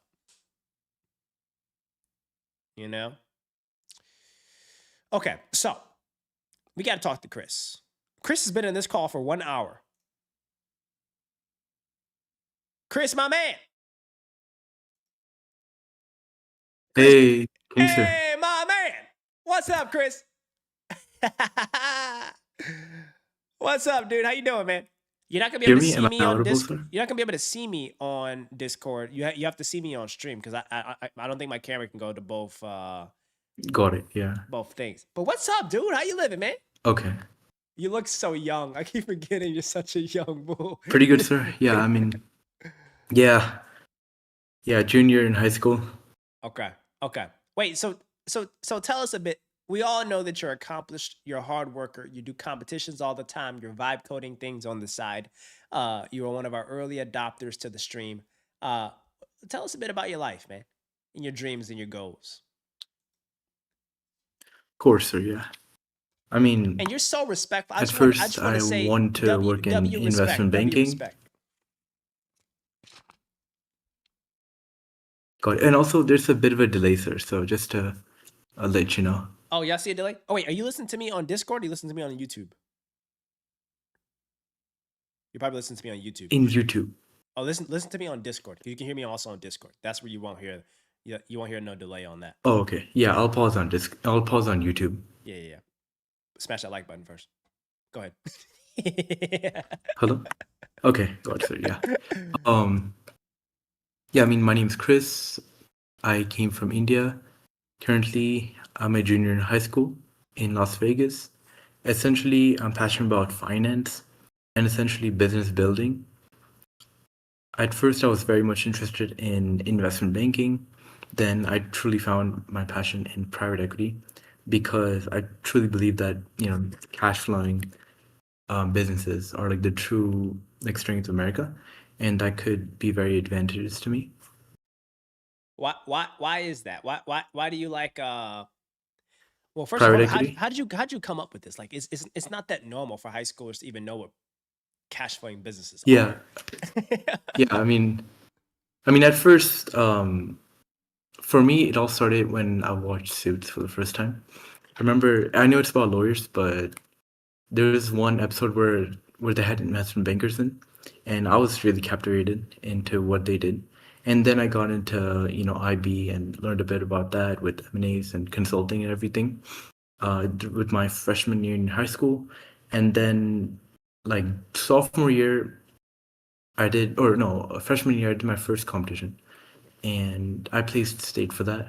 Sophomore year again, state. This year, I actually placed for international. So I'll be gone in April for international competition there for my finance event. Nice. So yeah, I mean, so I got very lucky, and I put I put some hard work in there, but essentially my whole thing is like buy good cash flowing businesses and literally just rest up, because I definitely don't want to be that one person doing 70-80 hour weeks for 10 years, right? I mean, I get it. For IB, it's normal for 70-80 hour weeks for 2 years, right? And then PE is a bit lighter, but obviously it's going to get more stressed, you know. So, I mean, I got really captivated by that aspect of it. And I was looking to, build something for my college application, right? I mean, I'm sure you looked at my application already with, the clubs I do, the Morph Data, DECA, FBLA clubs I do, which is like very math and business centered. But those were all stuff I did in school, right? So I really wanted to do something outside of school. And then I started with consulting, business consulting. I actually did a mentorship from a small business consultant here, and it really got my attention into like just how to fix people's problems, right? And currently I'm consulting a window cleaning company for one of my seniors. And yeah, I mean, it's going well. But aside from that, my actual projects, like my websites that I'm pretty sure I showed you with the Yeah. private equity, the 3 websites from there. Did you put it in the Discord for everybody else to see? I did. Yeah, I did it a while ago. I'll do it again after the stream. Okay. But yeah, I mean, obviously paste that back into Discord, guys. Chris essentially summarized everything you need to learn about private equity into a website. Chris was so nice. He vibe coded everybody a website of like how to learn private equity. Yeah, That's I how much mean, of a honestly, tank for this this, guy is. I mean, to be completely honest, this was something very new to me, right? Because I mean, vibe coding was like it never existed before. And I did like a coding class, but I didn't really like it. But I was like, hey, I can create my own thing and show off my skills, not like bragging, but like give off my skills to the world, right? And I thought this would be like a very good way to do it with all my different apps and everything. And also, it's good for college apps as well, right? Because my dream is Michigan and UPenn to go to and go into finance major there. But I mean, from all of this kind of stuff I do with vibe coding, consulting, and finance, like literally it all comes down to me trying to find cash flowing businesses and really going into private equity. Yep. I'm not too big on hedge funds. I don't really like it too much, because it's not something. It's not Garrett. something that is. You gotta have Yeah, conversation oh with yeah, Garrett. I actually DM'd him in Discord. Garrett, About respond to it. Chris. Yeah. No, he did. No, we talked for a bit about that. Yeah. So, no, but yeah, as I was saying, with my like finance career and everything, Okay. essentially. So hopefully my main goal is private equity for now. I know the main route for private equity is what 2 years in IB and then PE. Yeah. I kind of want to do what you did with just go straight into private equity, because I really don't want to do IB, because I mean, yeah, it's like training ground for like VC, IB, and HF, but Yep. it's something I feel like if I just hone in on my private equity skills from my junior year of high school to like my senior year of college, then I would say I would feel set into doing LBO modeling and stuff like that. I'm actually learning like financial modeling right now, just on YouTube, just on my own. Good. And yeah, I mean, honestly, it's pretty cool because I never like experienced anything with Excel or anything, especially in a finance way. I've like had data and stuff. Nothing this like intense or numbers heavy. So yeah, I'm getting definitely getting used to it. But yeah, I mean that's. Oh yeah, and also, what's it called? Aside from my vibe coding, a vibe coding AI website company reached out to me, and I turned that into another internship for a growth team. Wow. So yeah, I mean that's what, because I mean it's my passion anyways, because AI is going to be the future. I might as well learn about it instead of fight against it, right? Yep. So if I combine like private equity and I think I'll be in a very good place, especially to get hired in private equity firms. And yeah. Dude, W Chris. Hey, that's elite, bro. That's elite. What I taking mean a step just back in like bigger picture. Like yeah. why this field? Like what about it hmm interests you? Is it To and you be can be completely honest. You can be like, look, the bonuses, the compensation. yeah. You could be that, or you could say like the ownership, the exit. Like what about private equity do you think? Yeah, so I mean, I think private equity is a very natural feel, has a very natural feel to it. You know, like I mean, I don't know how to explain it to be honest, because I mean, in my eighth grade, right, when I was in eighth grade in middle school, I looked into every different field with again like IBP, HF, and first IB struck me, then PE struck me just because it has a very like humane instinct to it because it's very forward thinking, right? I mean, I actually did a video on this like I think 2 or 3 weeks ago on scenario and sensitivity analysis, but you have to think a bunch about risk analysis of, hey, if we do this, what's gonna happen there? If we do that with the debt structure, what's gonna happen there? How should I structure this LBO? So I think it's kind of you're constantly running scenarios in your head, and the other types of finance like IB, HF, and VC. VC is kind of different, but especially IB and HF, it's very very past thinking, and I think it's a good skill to have, but I don't think that could suit me, especially not for like a longer term. Maybe like again 1 to 2 years just to get the training wheels, Yeah. but definitely not like for 10 years. And And what would you say is I, like your yeah. if you think about your superpowers that you've identified so far, some of it can be intellectual, curiosity, social, work ethic. Like what would you say like your core superpowers are? I know you're I young, would you haven't figured it definitely. out yet, but what do you think? Yeah, I mean, I can only name a few at this point, but I really like networking.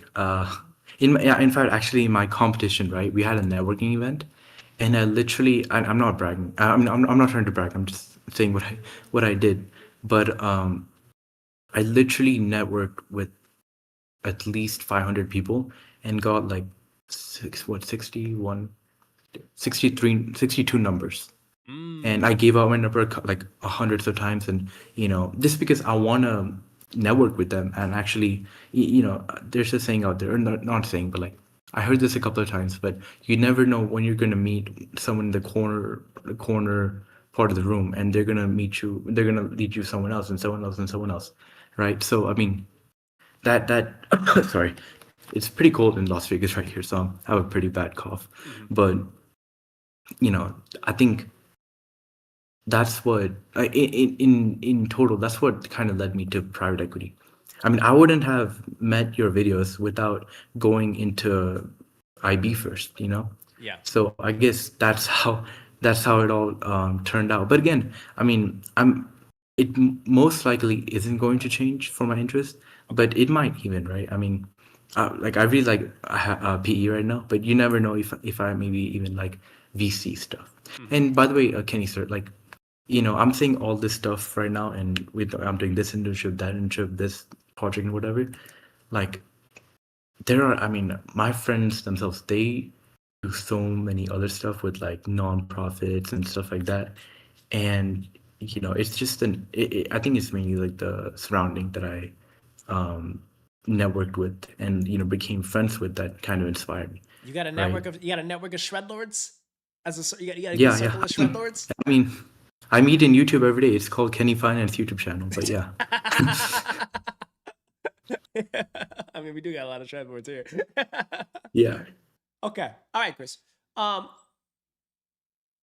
What do you think it takes to be a good private investor? Private investor? Yeah. Okay. Well, I mean, it's so amazing you're asking me this certain question because I literally did a video about this, or recorded a video in my private equity website 4 weeks ago. But like, private markets are very different than public markets, right? Because it has a very long-term thinking about it, and I think it's just not intuition, but risk analysis, right? Scenario and sensitivity analysis. I think that in a very technical way, that is one of the factors for me. In a very like macro way, I think just having that future and forward thinking about, hey, what could this lead to? What could that lead to, right? I mean, obviously we've seen the war in Persia, in Iran right now. Mm-hmm. So like as soon as that happened, right, the next thing that I thought of for like travel agencies are that the airports in the Middle East are all going to be closed up. So they're most likely gonna be delays for the flights and all that stuff. And I actually told one of my friends that, hey, there's a bunch of people in Lebanon right now, like Americans in Lebanon right now. And guess what? The Beirut embassy just got closed up for the US embassy in Lebanon just got closed up, right? So I think it's just having that forward thinking skill in a macro way. But in just buying businesses, it's scenario and sensitivity analysis and like reading financial statements. Okay, good. And when you think about like investing in a business, what do you think makes a good private company to acquire? Like, what makes a good business on the private side?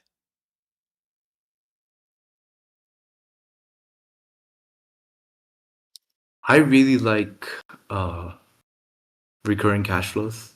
I mean, because again, I think I told you I consult a window cleaning company right now. Yeah. Right? Okay, perfect. Yeah. So when I'm consulting with the senior, I literally I didn't beg. I begged him to go into contracts, go into sales, just go into full sales mode and go into contracts, because the number one edge the window cleaning company has is that its founders are pretty young, and it already had they do pretty good with their product and services, so the quality's there. It's just outreach, right? And I think in that sort of way, it's having that. Sorry, what was your question again? I got into my consulting mind. I was thinking about that. What makes a good business to acquire? Like, what characteristics do you look for in like acquiring a business? What makes a really good rock star company to buy? Are you looking for like one factor or like many many different? Like if you had a wish list. Okay. If you had a wish list. Oh yeah, of course. So good management teams and like probably management rollover equity, right? I think also I think I also said recurring revenues. Aside from recurring revenues, it has to when you do your commercial due diligence, it has to have a proprietary factor into the business and cannot be the same as any other business.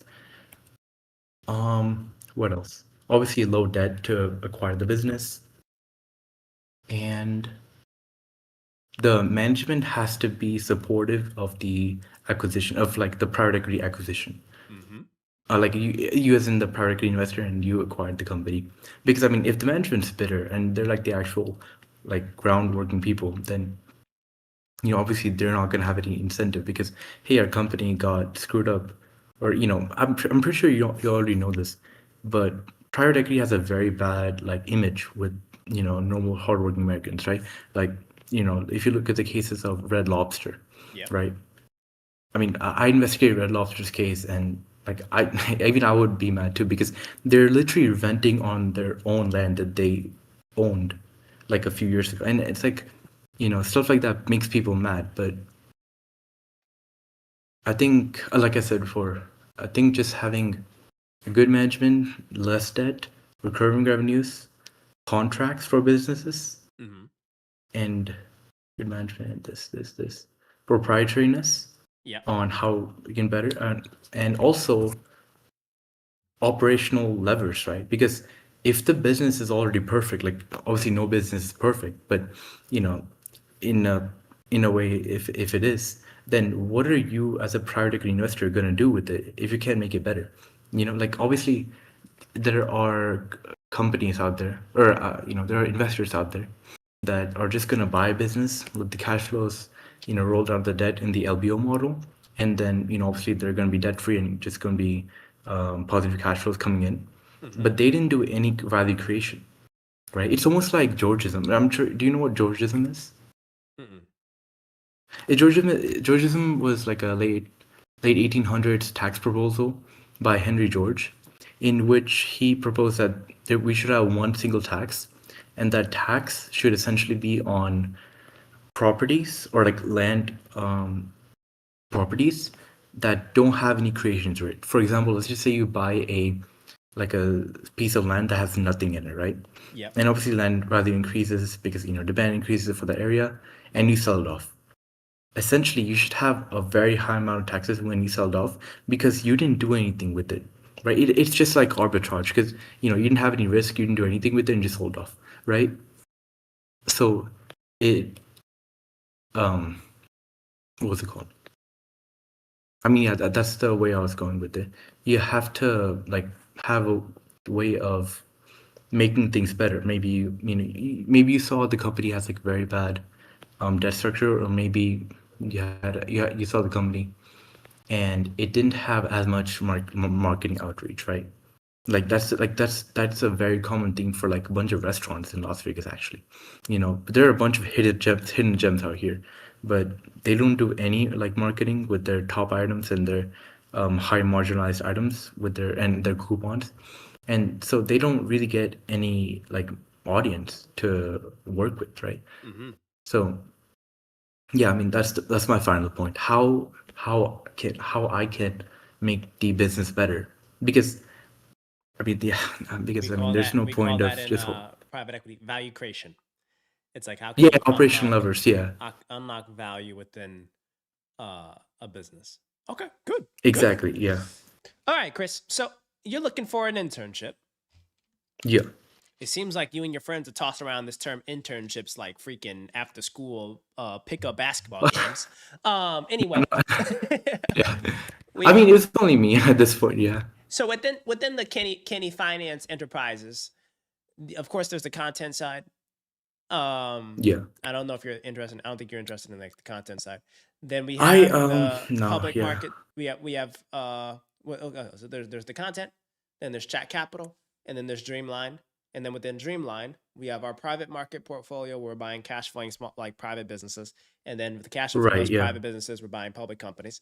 But then on the Chat Capital side, that's where we have, of course, our $1,800 Chat Capital AUM, which is going to soon be $1.8 million US soon. Should send that to the moon. Where do you want to fit or apply within that broader umbrella or ecosystem? And within that, how do you think you could add value wherever you want to be applied? Of course, yeah. Yeah, so I'll tell you one of my weaknesses right now, Kenny sir. Mm-hmm. And it's that or keep I don't really reframe it, brother. Reframe it. It's not a weakness. Mm-hmm. You can reframe it as one of the key areas where I'm currently refining and improving. Got it. Yeah. We ain't got no weaknesses right here. We some shred lords. Yeah. Yeah. So yeah, one of the key areas where I need to or want to improve is definitely getting a hold of public markets. Obviously everyone knows the rule of diversify your portfolio and do this and do that. But honestly, I'm a huge ETF guy and not a individual stock kind of guy, because I'm not into that. I'm not into doing individual stock research, just because one, I don't really have time, as I have my schoolwork and other internships and other projects to do. And also, again, I'm into like private equity and yeah, in just business buying, so like in that private space. So I I challenge think you on that real quick, Chris. I challenge you on that, and I'd say, and this is kind of like inside baseball, like career wise. Once you break Yeah. into private equity, you'll understand that there's two personalities of people in private equity. There's the investor junkie, and part of my language on this, Okay. guys. There's the investor junkie that loves businesses, loves investing. And then you Yeah. have the process junkie that loves processes. Like they are great. They are great at preparing a management meeting agenda and site visit to-do list. Versus I'm more processing. you Yeah. have the investor junkie that loves just pulling up and asking a billion questions about like all the different operating levers within a company. What's Oh, okay. interesting is to be very successful in private equity, especially when you're junior, you have to be very strong process oriented. You have to have very strong work ethic, strong attention to detail. You just got to like pay the price, which is simply like doing a lot of like the administrative process oriented work that, Got it. because Yeah. a private equity deal has a process. There's step 1, there's Right. step Yeah. 2, there's step 3, and then within each step, there's like a billion to-do list items. So like quarterbacking processes and deals is super important, but you have people that have like built their whole careers being experts at like Right. driving processes. But if you ask them about key levers of like an actual business model or like why revenue is declining, they won't know what to say. Right. So I would encourage Got you it. that like public market investors are an entirely different beast because they aren't responsible for doing processes. Like there's no process in the public markets. Like Yeah. the only Yeah. process is like discovering a theme, finding a investable business or asset, and then taking a Right. risk and deploying capital, and then having like portfolio management purview to just like ensure that you don't lose your cost basis. Yeah. I think some of the best investors that I've met that work in private equity have challenged themselves to understand what it takes intellectually to be great at investing in the public markets, right? Like there are some Yeah. parallels. You know what I'm saying? That's Got it. why I love the chat capital approach. You guys don't know this. I use chat capital as a forcing mechanism. I use our streams every day as a forcing mechanism to challenge myself Yeah. and force myself to be Got as it. in the weeds intellectually around markets and businesses. And all of that helps with the private investments. It also helps with finding more public investments. So I would challenge you that like when it comes to, because I think you have built a clear distinction between a hedge fund investor and a private equity Oh, investor. yeah. I Yeah. would Of course. I wouldn't make that clear of a distinction. I honestly would just bucket it as being an One. investor in businesses, right? Okay. Like you are like Yeah. it seems as if you want to strive to become an investor in businesses. Now, if you take a majority ownership of a publicly traded one, then you're investing in the public markets. If you're You're right. acquiring Yeah. 100% ownership of one, then you're a private equity investor. But Yeah. broadly, you are like an investor in businesses. So that's where you should kind of bucket your time and don't shy away from kind of like the public market, drama. You know what I mean? Like I guarantee Yeah. you, Yeah. if some of our public market shred lords like Garrett, James, A-Dub, like if we were to take any of them, CJ, and put them in a seat in the private equity and give them a to-do list of what the process stuff is, and they would learn that in 7 days, they'd be one of the best private equity investors too. Right? So Got it's it. Yeah. the skills are universally Transferable. transferable. Got it. Yeah. I mean, yeah. I mean, All right, it gives me where a within the much better empire, mindset. where Oh within the yeah. empire can you add value, Chris? Talk to me. Of course.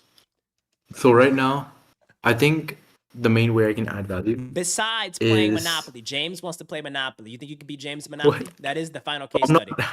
I'm not seeing the chat. I'm just seeing Discord right now. Oh, okay. Well, it's well, Yeah. when you look at the chat, James has challenged you to playing Monopoly, so Monopoly? Okay. that might be the final round before we could potentially finalize offers if you get one. Chat's going to decide. Okay. I think you might, James. That is part of the process, right? He has to play you a Monopoly. I think that might be the last case study. But go ahead. Where do you fit? What's your role? I think definitely in the Dreamline for the private markets. That's where I have the most experience in C's teaching in. I don't have any experience, of course, in buying businesses as I'm not 18 or but I'm 17 right now. Yeah. And I think that's where I could just grow the most. And like you said before, Kenny, sir, that I should also focus on public markets as the skills are universally transferable. But I mean, right now, since like my timing is very, I think it's very controlled, right? I don't really have that much gap to really understand, truly grasp the public market. Of course, I'll find time here and there. Why not? But it's not. Mhm. Why I not? can hear you. Why don't you have Well, the time? again, it's like the school competitions, projects, internships, like, Do you listen to and music? no, somewhat, yeah, but not like. Do you take the bus to school or drive to school or walk to school? I walk from school to home, and my school is like 0.5 miles away. So And when you Yeah. walk, what do you listen to when you walk to school? I don't have mobile data. Oh, okay. Yeah, I mean, I wish I could. But you got Wi-Fi though, right? No, I mean it's like I don't have anything. So it's all on offline when I like go in Oh, the so you street. don't use a phone or anything like that. No, I use a phone. I don't have data to like on. Oh, to have it And and I listen to can't- like things offline. Okay. Yeah. Okay. So this is what you can do. We're gonna optimize your time. All right. Of course, yeah. Because ain't no way you that busy. You only 17. Boy, you don't know what busy is. You ain't even No, seen I mean- busy yet. All right. I'll show you busy. Anyway, so Yeah. okay. So first step is when you're walking to school, if that's a half a mile walk, you probably walk at like you probably get to school in like 10, 15 minutes, right? Yeah. Okay. Like 20 more. Okay. You gotta walk faster than that, Chris. But anyway, I'm joking. Well, it's just like traffic. I'm joking. Anyway, you should put in your AI prompt with a more efficient route, maybe. But but on a serious note, there are tools now. There are apps now that you can download on your phone that you can use when you're on Wi-Fi at home to like make available offline. Where Okay. if you wanted to strengthen your skill set to become a public markets investor, it does not mean looking at a chart all day.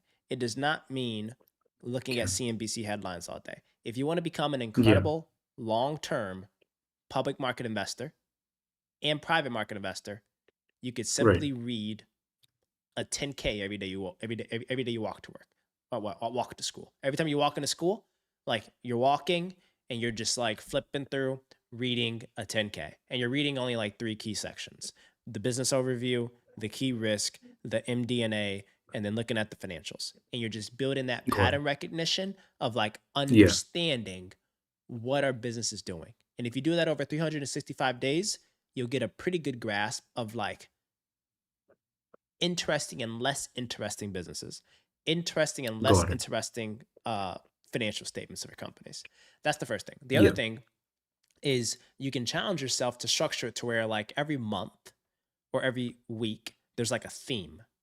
And like when you're at home and you have Wi-Fi, you download PDFs, primers, research reports, all related to that theme.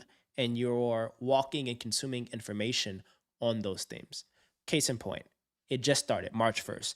W's in the chat for March, y'all. Happy March, y'all. Let's say for March, and happy Ramadan too, by the way, bro. And I'm not. Oh, you don't celebrate Ramadan? I thought you said happy Ramadan in the chat. Oh, no, that's just for the chat. Yeah, I'm not. Oh, Shasha does. Okay. I thought some of y'all was celebrating Ramadan. Anyway, happy Ramadan to all those celebrating. Anyways, where was I going with this? Right. So for March, if the theme is aerospace, I want to understand everything about aerospace.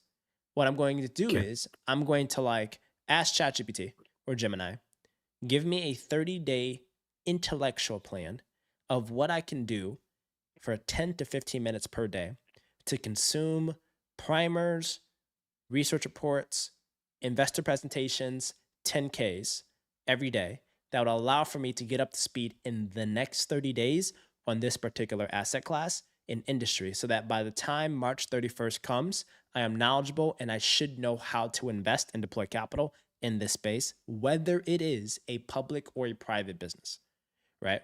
Got it. What Yeah. what is it you're going to learn on the job if you eventually do private equity? You're eventually going to learn how to move your fingers from like left to right and enter to do a model. They're going to teach you how to send an email. They're going to teach you how to put together their templates. They're going to teach you how to format things. What they Yeah. aren't going to teach you is how to think critically around businesses and how to develop, most importantly, an eye for the money, right? And how do you develop an eye Yeah. for the money? You're not going to get an eye for the money by waking up and saying, I want to be a public market investor or a private equity investor at 17 years old. It takes exposure into so many different things. And it also takes pattern recognition to build pattern across the things that you have exposure to. And then it takes practice and getting skin in the game and then compounding that knowledge. So like if I were 17, like when I was 17, like my Shred Lord level up plan was like every month I used to assign myself like assets to understand. Like 1 month or 1 quarter was all about real estate. I needed to understand everything there was about real estate: single family, multifamily, Okay. commercial, industrial, house flipping, Section 8, the transaction where you can like sell it and flip it and not have to pay capital gain. I wanted to learn everything there was about that. And then I moved from that into public equities and understanding everything there was to know about like public market investing and how to be like a great public equity investor. And then it was banking, and then it was private equity. That's how I broke mine up. I should have done it more deeper with a little bit more nicheness to it, where I can try to figure out like how to understand what's happening in the aerospace and defense market, especially in a time of like global turmoil. And then next is try to understand the consumer goods market and what's happening with like consumer budgets and how that's going to be impacting companies like Target, Home Depot, things like that. Or next, going into the AI landscape. Like in the next 30 days, I want to develop a game plan to truly understand the entire value chain of AI.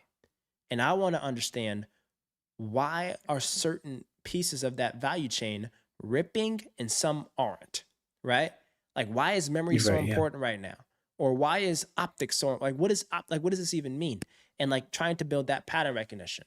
But what's super cool is like you can literally make a prompt that says, Yeah. over the next 30 days, build me a daily plan of what I should be reading or learning or listening to just to become knowledgeable in this particular space.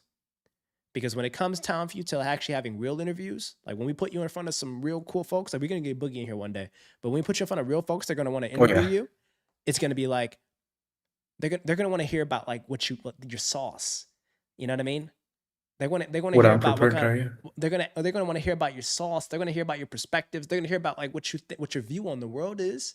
So we got to start helping you build a view around the world. And if you're interested Yeah. on the private business, small business acquisition side, we got to start helping you build like an intellectual view to where like if you want to double down just on that over the next 9 months that are left in the year, next 10 months that are left in the year, you need to dedicate each month to a business type, each month to an industry, to where 1 month you're doing window cleaning, the next month you're doing HVAC, the next month you're doing plumbing, the next Yeah. month you're doing septic cleaning, whatever you want to call it, just so that like you have like somewhat reasonable elements of competence in those niches so that you can kind of speak well to them. And like you're at such a Right, young and- age where you can do that, man, using technology and AI, bro. And it's like, if I were your age, I'd rip this stuff up every single day. And I get all your like what you're saying, Kaiser, but I mean, right now, of course, I will, go into Gemini or ChatGPT and make the plan. Yeah. Like, I'm really worried about like just my timing. I mean, I'm barely getting like 4 hours of sleep. Sometimes I get like 0 hours of sleep, right? Because it's just stress from like, ACT, stuff like that. Yeah. And the worst part is I'm in my like junior year, second semester is like the worst part and like the peak of like homework and I'm sure you already know this, but APs and stuff like that. So right now I'm just doing everything in my way to optimize myself to get into like top colleges like Michigan or UPenn. Yeah. So like I could do the 30-day plan with the themes and everything, but I'm just not going to be optimized for my actual like college application. I mean, and also like this was one of the like my second reason why I wanted to do the internship. Like my first reason is just because I kind of want to work with you, just because I saw the YouTube videos on how like you assessed certain businesses and stuff like that, and I was really intrigued by that, right? Second reason is just because it's kind of, I wouldn't say it's, I don't know too much about this, but I'm pretty sure it's like kind of rare that, a junior would be in a private equity internship, right? So that's going to add a bunch to my actual college app resume, so I can get into like Michigan or UPenn or Austin, and from there I can leverage my time there, my college time there, to actually learn about all these other industries for my actual job that's going to be coming through.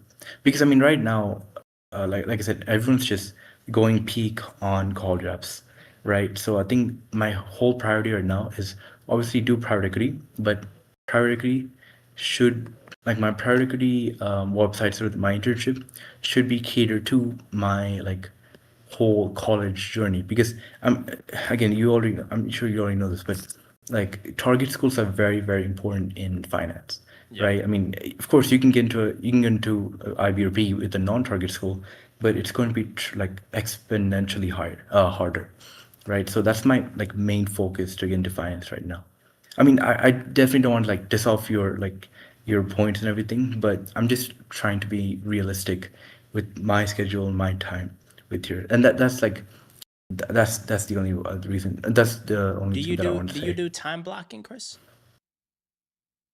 I mean, I set time segments into like my schedule into, hey, I'm doing this stuff, I'm doing this stuff, I'm doing this stuff. Do you And like like, write out how much time everything takes and where you spend your time? yeah, I use Google Keeps, and I kind of have like an estimation, but there's like so many other things, because I don't like, I mean, I count for a bunch of things, but I'm barely fitting like anything in my schedule, right? Like I have one time block left for the internship, for the private equity internship, and like after that I'm like literally fully packed. I'm gonna send you a I mean, template, Chris. okay, yeah, You gotta yeah. start. I mean, you gotta I'm just start using again, something like this, man. You on YouTube? God, I mean, You on a YouTube chat? You on a YouTube thing? Here, check this out. You gotta start using yeah. something like this, man.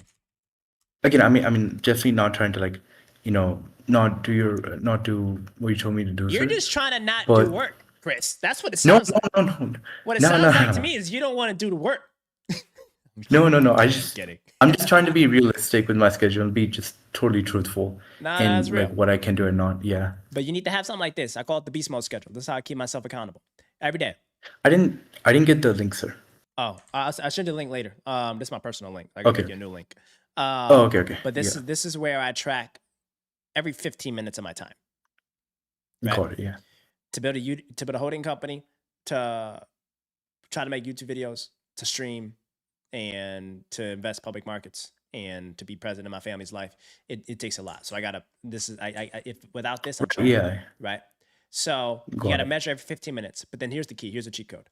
If you measure it every 15 minutes, you then copy and paste this entire table into your AI LLM, whichever one knows you the Right. best, whichever one you put the most personal information, your goals, your visions, your Right. Yeah. ambitions. Yeah.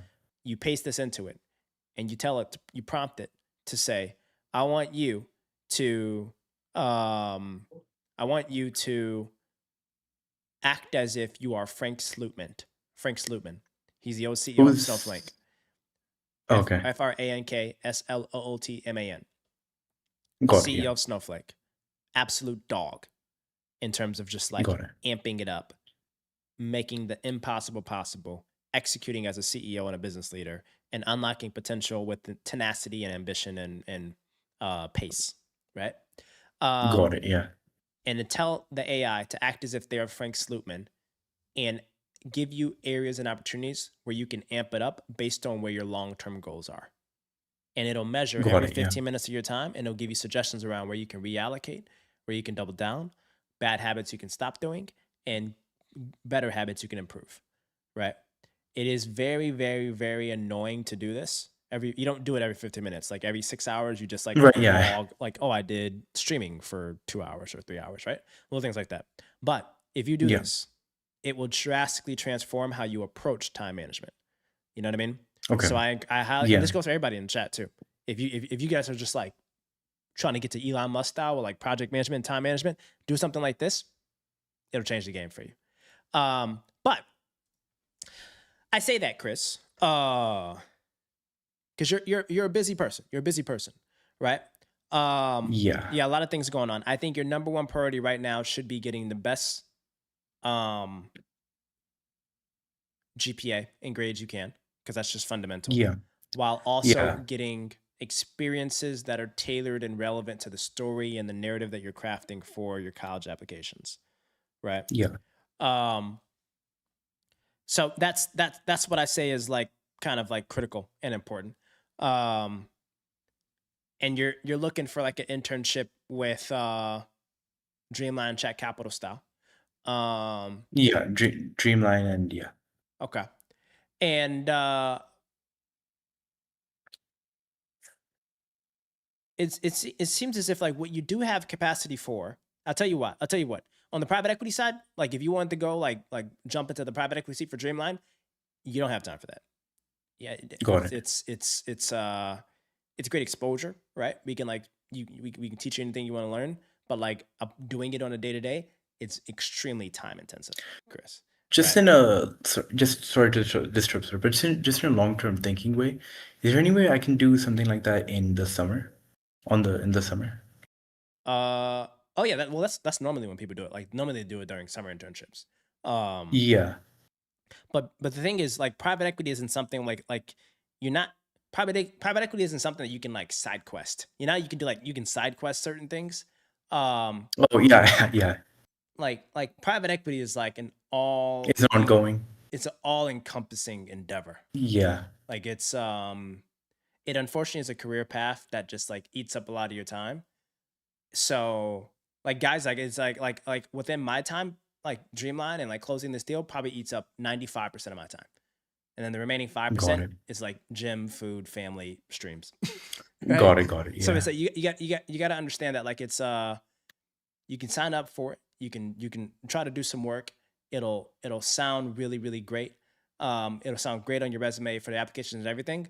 But I personally wouldn't be setting you up for incredible success if I give you the task, the training, and kind of like the same experience that like a summer analyst that was like just doing this would accomplish, you know? So I think on the private equity side, I think you should revisit that when college apps are submitted, when you have capacity and free time, and definitely when you get in 7 or 8 hours plus of sleep, right? If you're getting if you're getting 4 hours of sleep right now without private equity in your life, pro forma, you're not sleeping. You know what I mean? Yeah. So you just got to think very rationally like that. And we're in the business of trying to play for decades, not weeks. Right. You know? Right. And Right. we're Yeah. we're not solving for. We need $1 billion. We don't need just Michigan. Yeah. We don't need just a Michigan acceptance letter, right? Which you're gonna get. Right. We need $1 billion, and in order to do that, you have to have a healthy mind, a healthy body, and fun, love, and passion for the process of what you're doing and building what you're working on today. You know what I mean? Like, don't get bogged. You're almost grown up, but I'm serious when I say it, like, don't grow up too fast. Like, find a lust for life, find adventure, and understand that like Michigan will be great when you get in. UPenn will be great when you get in. But even if those don't work out, you still have an incredible like life to live. I like my story. I'll tell you, like, you can learn some lessons from like my story. My story was in high school, I was just like you, literally just like you. I went to school, I came home, I had my sister's TD Ameritrade account. I stole her social security number and I made a TD Ameritrade account so I can buy stocks. I had $100 I saved up by being the ball boy at my high school volleyball team, or the flag boy. And I would come home, I would trade on earnings, I would research stocks, and then after the market was closed, I then walked to the Southfield Public Library and I would read about real estate, private equity, business, and investing, and then crank out ACTs, SATs, and then went to Michigan, and then immediately from there, the summer after I graduated high school, I had to start at Michigan because they only accepted me as if I would. They only accepted me if I started in the summer. I was like contingent. They were like, you can go to Michigan if you pass the summer program. And then I did the summer program and I started there. And then after that, I then got in formally, did my full first year. And then that next summer, I had to go all the way to New York and had to do Morgan Stanley. Then next summer, Morgan Stanley again. And the next summer, Blackstone. And then the next summer after that, I graduated and I started Blackstone. And then from there, I was just like on the mix.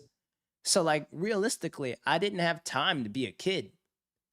Ever. You know what I mean?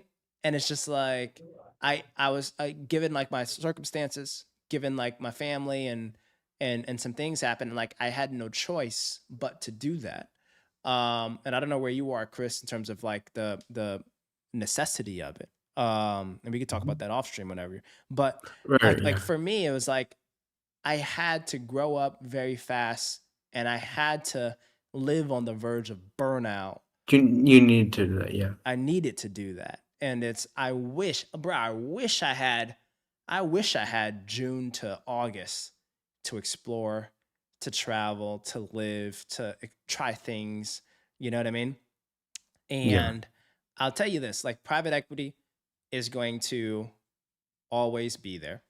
Public markets are always going to be there. What won't be there will be the memories that you build with your friends in high school, the trips that you take, the involvement that you get in person with extracurriculars, organizations, communities, clubs, like consulting gigs with real things, right? So you should over optimize and try to stack as many quality, like I call these memory dividends, so that It's a good name. yeah, it's really good, man. So that like at the end of the day, when you're like 80, 90, 100 years old, you look back and you're like, dang, when I was in my teens, I stacked up a lot of memories. Right? Like it's like think about the trade-off. Think about the trade-off of I studied every single day. I did 500 internships just to get into Michigan. And then when I got into Michigan, I had to do the exact same thing, because I'm telling you right now, word for word, you sound as if one of the juniors that are at the University of Michigan that are actively trying to get like real like internships for like the stresses that you're articulating to me now. I've heard it 1,000 times across actual university students that are going through that same cycle, you know? Got it, yeah. And it's like, but you're doing it as a 17-year-old, you know what I mean? And it's like, I say it's like, you're too young to experience that. I know you're getting older, you're 17 and everything, but like, bro, in the grand scheme of things, don't grow up too fast. You know what I mean? Yeah, again, Cancer. It's just, this is just to, like, again, like learn a bit and like, let it be good for my college jobs. Because again, not a lot of people are gonna have private equity in their college jobs, and I'm definitely not looking for. I'm not. Okay, let me just reword that. I'm definitely not like going hard in on this internship itself, because I have to, prioritize many other things as well as this, right? So this is just going to be like a starting phase, right? Having like the fundamental set, having actual like basic financial modeling set, right? I think that's what I was like looking for, especially because not only is it going to be looking good for my apps, right? But also just for my own personal growth. I mean, I totally understand your perspective of, hey, because I mean, I told you my story of, hey, I'm doing this, and that, 4 hours sleep and everything. And, it makes someone think like, hey, this guy's like really busy when he's like 17, junior high school. He should live a little, right? And the thing is, I'm just in a very bad circumstance right now. Again, because of like I'm a junior in the second semester, so it's literal like it's pretty bad. Yeah. It will get better in senior year. Just All right, because I how about won't have this? yeah. This is the deal. You can put Chat Capital, you can put Dreamline Holdings on your application. You do whatever you want with that. Okay. If every month you experience 3 memory dividends, if you submit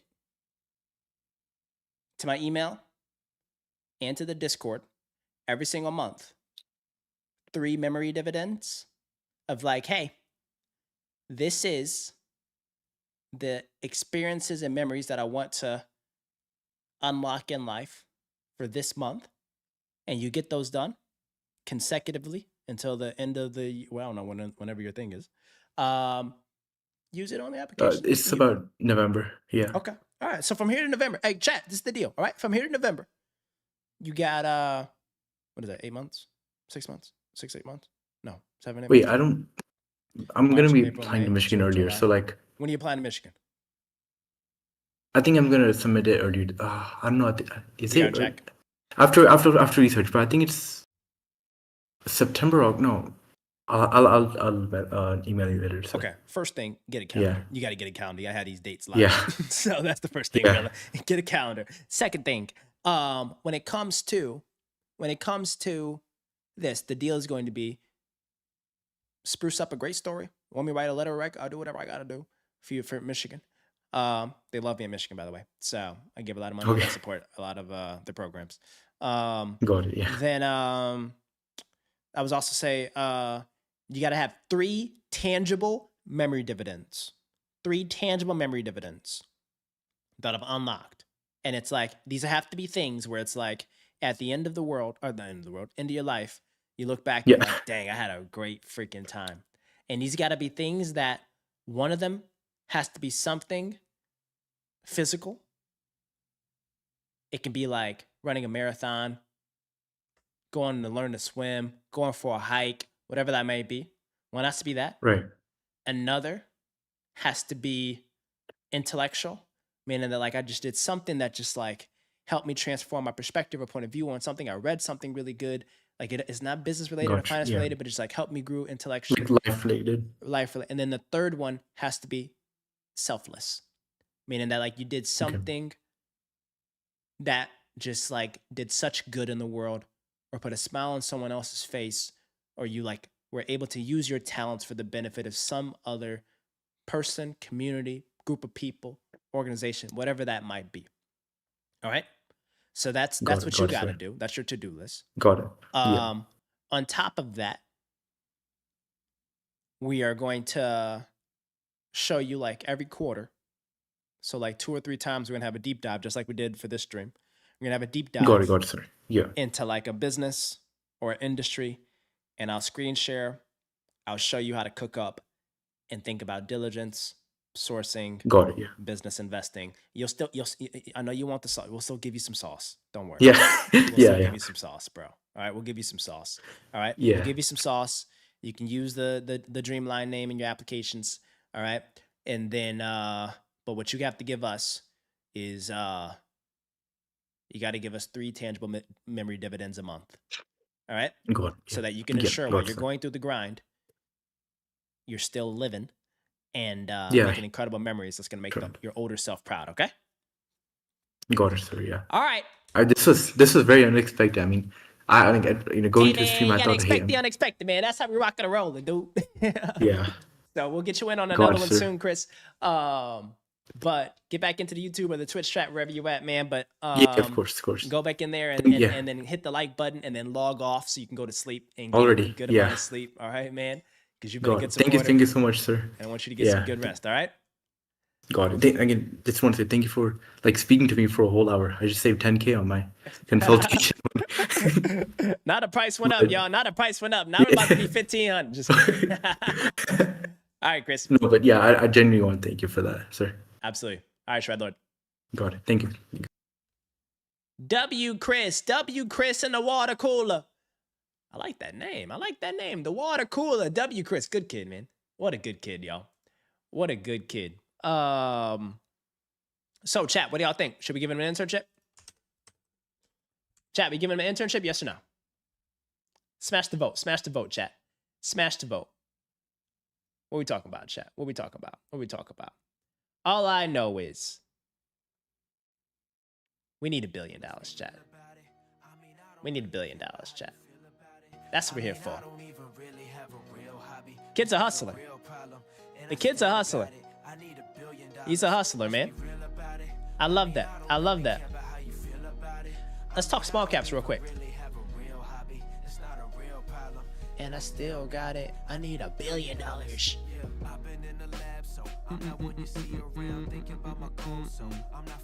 Where did I put it? Did I put it? I had a whole link of what we're gonna look at. Okay. This. And Jack was like, all right, wrap this up, Shred Lord. Are we talking about small caps or what, brother? Wait, Jack, what are you doing with your portfolio too, by the way? Y'all want to learn about private equity too? We about to put all y'all in a group. We about to have all y'all in a group, man.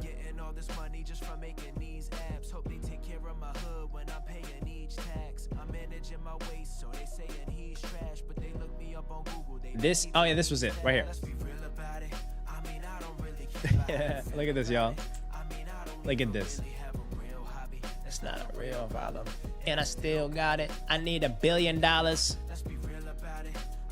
This is chat. This is the list of Retail says great combo. W Chris. W Mans. Hey, look, chat. It cost me nothing to drop some game to hopefully inform Chris around like on some real stuff. Like Chris is he's a shred lord. The kid's cracked, right? He's about to be a beast. Of course, I can data dump every single thing he needs to know about jumping into private equity. There's like a literal playbook of like what you need to learn, what school you got to go to, what classes you got to have, what clubs you need to be in, what internships you need to have, what skills you need to have. Boom, boom, boom, boom, boom, boom, boom, boom, boom. Right? He's going to face that eventually. You know what I mean, chat? Like he's gonna have to tackle that boss battle eventually. You know what I'm saying? Why not put him on a little bit of game around where most private equity investors have their biggest regrets? And it's usually how they leveraged their free time, their youth when they were younger, right? It's like if I could do it all over again, I would spend more time instead of chasing the grind of landing internships in private equity. I would spend more time actually trying to travel and experience the world, trying to start and fail and launch different incredible businesses across different industries that I'm potentially interested in, doing freaking volunteering trips anywhere, little things like that. I didn't have the money to do that when I was his age, but it's just like if I could, I definitely would do something like that, you know? And I would say this chat, it's like some of us in the chat, I saw from the messages, like you guys are similar to me, like you had to grow up very fast. There was literally no other choice. There was no other choice. It was do or die, right? You had to do that. And for folks like that, like, we got to do what we got to do, right? But if you don't have, like, bro, if you don't have to, don't skip the opening credits, man. Don't skip like the good part of the story. You know what I mean? So all I know is like literally in Chris is 17. So literally in 3 to 4 years, Chris is going to be forced, because of the nature of the industry he's selected to participate in, to go through this exact same cycle again. Like literally the exact same thing of the grind and all that. He's gonna have to do that. He's gonna have to do that eventually. So simulating that right now and making him go through like a real private equity internship. And hey, chat, I don't do nothing, no cookie cutter, lovey-dovey. This ain't no daycare. Also, let's keep that a fact. This ain't Chat Capital, Dreamline. This ain't no daycare. All right, you know what I mean? So like real work is real work. And if he's busy off of just 4 hours of sleep with school, bro, this is where I'm learning and maturing as a leader. Cause bro, I got real employees. They have kids and all that. And it's like, I got to manage capacity. I got to manage resources. I got to manage their time, their industry, their development plans, their promotion plans. This is like real responsibility and stuff. And it's if leaders consciously put their team in a path to burnout, I think that's poor leadership.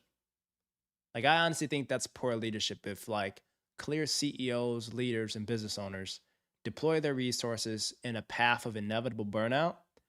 I think that's poor resource allocation and leadership. You know what I mean? Like, there's other ways to get things done. And as a leader, you should first vote to burn yourself out first before you burn your team out. Before my team gets burnt out, I'll do whatever I need them to do myself. You know what I'm saying? Because to them, it's just a job. For you, it's equity. You know what I mean? Like, they don't, like, you can't treat people that don't have equity in your business to run and operate how you would. If you really want stuff done that bad and you want people to do well above their W-2 job spec, give them ownership in the business. Then they'll do it. But if they don't have to and it's just literally a job, it's just like that, like they have no incentive to. You know what I'm saying? So, like offline and off stream, I've been like practicing like resource allocation and how to ensure that we manage teams and all of their like resources and energy and bandwidth. I was just reminded, like when I was speaking with Chris, that like for like students that hit us up and want to work and intern and stuff, that's another resource that we want to manage appropriately. If we have the chance to tell a young bull something that no one else is telling them, to like, hey, go get outside, touch some grass, bro. Go network, go have fun. Go to the wealthiest neighborhood in your city and knock door to door and ask every single person there what they do for a living and ask for 30 minutes of their day for life advice. Like, that's a way better use of an internship than having him build some financial models in the companies we're looking at, or have him scrub through Source Scrub to try to source out some companies. AI can do half of that now. You know what I'm saying? So that's what I'm saying. So it's like my challenge to him, and I'm glad he accepted it. My challenge to him was like, go ahead, use Dreamline, check out whatever you need to get you in college, bro. We got to get you set up paper wise, man. We take care of all of our shred lords. But the work that I really want you to do is get outside, touch some grass, and get some memory dividends, and take care of the health, right?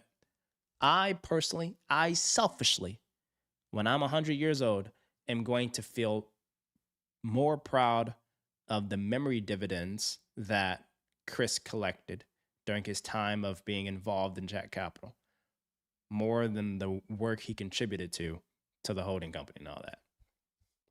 You know what I'm saying? Because to be honest, like, I don't think a high schooler can add as much value as I could expect. You know what I'm saying? So the real work I want him to do is lock in on his main things that are mission critical: health, job, or college applications. But outside of that, the key extracurricular that I'm involved in with him, I want him to be locked in on memory dividends and getting good memories, building a good story, adding some lore to his life, and just becoming so interesting, right? Like, chat, that goes for all of us. Like, we should have a goal to just be such interesting people, having incredible, respectful points of views on everything, intellectually diving into all that, geographically having traveled to all that. You know what I mean, chat? Like, that subject would be like really cool. I want to make y'all a bunch of freaking money. I want to see y'all see this Jack Capital thing go literally to the moon.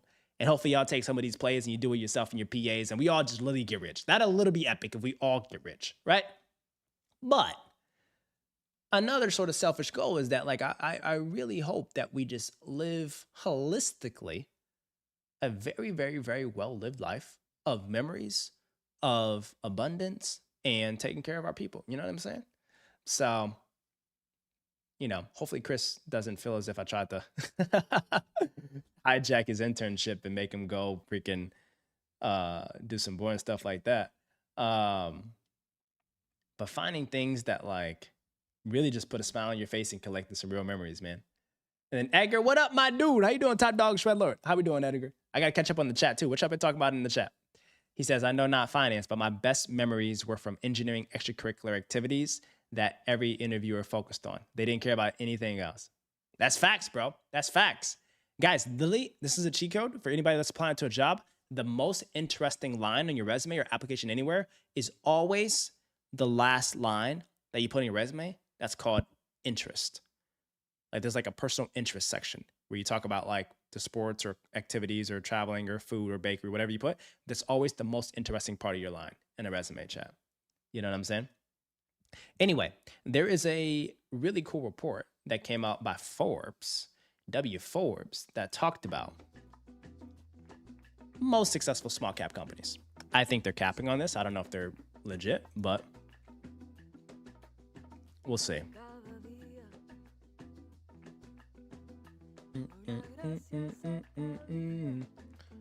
Okay, they are they going to share us the list or no? We gotta like read each of these. Okay. Okay. In March, Dell unveiled its AI factory with NVIDIA. Like all big tech, Dell's places heavy focus on AI, and the stock has gone fourfold since 2023. In 2023, when Dell named TSS a first-choice partner for being a top-performing data center integration partner, TSS's market cap was a mere $10 million. A $10 million market cap? That's crazy.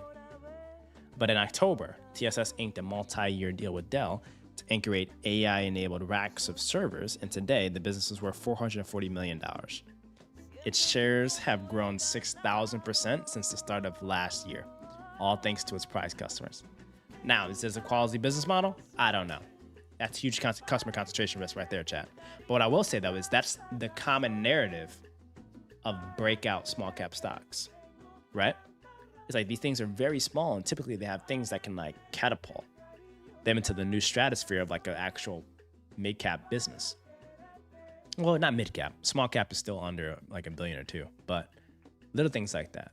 So TSS disclosed in its 2024 annual report that 99% of its $148 million revenue will come from a single OEM. And then last year's revenue was almost tripled in 2023, and it generated another 143 in sales in the first half, up 410% from the last year. The majority of its revenue comes from its procurement services. TSS doesn't officially specify who its dominant customer is, but it's widely known that it's Dell. Until a few months ago, TSS was based in Round Rock, Texas, down the road from Dell's headquarters. Rapid growth prompted it to move 12 minutes away into a facility twice the size in the Austin suburb of Georgetown. And the CEO spent a decade in sales at Dell. There's a lot going on there. Let's look at the stock though, TSS stock.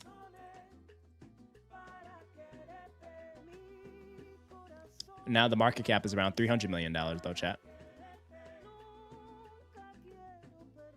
Dang, I guess this is the point at which it was like a $400 million business. Look at that. Ooh, it was like, but the thing is though, like how do you like, I don't like this. These are like penny stocks. I don't, kind of chalk right here.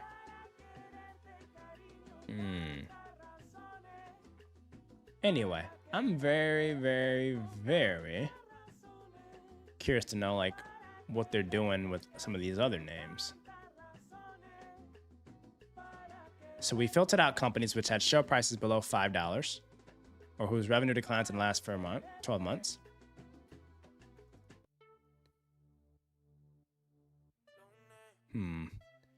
Russell 2000. Let's go to Gemini, actually. Let's filter. I'm gonna show you guys the cheat code.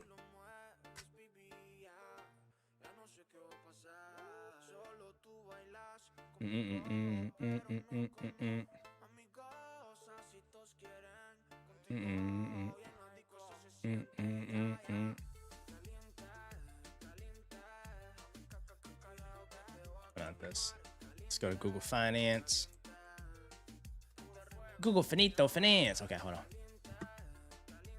I'd like you to help me. What's our criteria? Find the best small cap businesses in the Russell 2000. Has to have growing revenue, 20% plus, CAGR, profitable with 30% plus, EBITDA margins. Leading market positioning in a clear,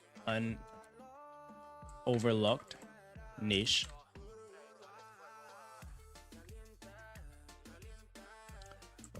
Diversified customer base. No significant customer concentration. Also, I want to know. So diversified customer base. Market cap minimum. Should we do a market cap minimum? What's like market cap minimum? Should we do like what, 100 million? Yeah. Minimum market cap.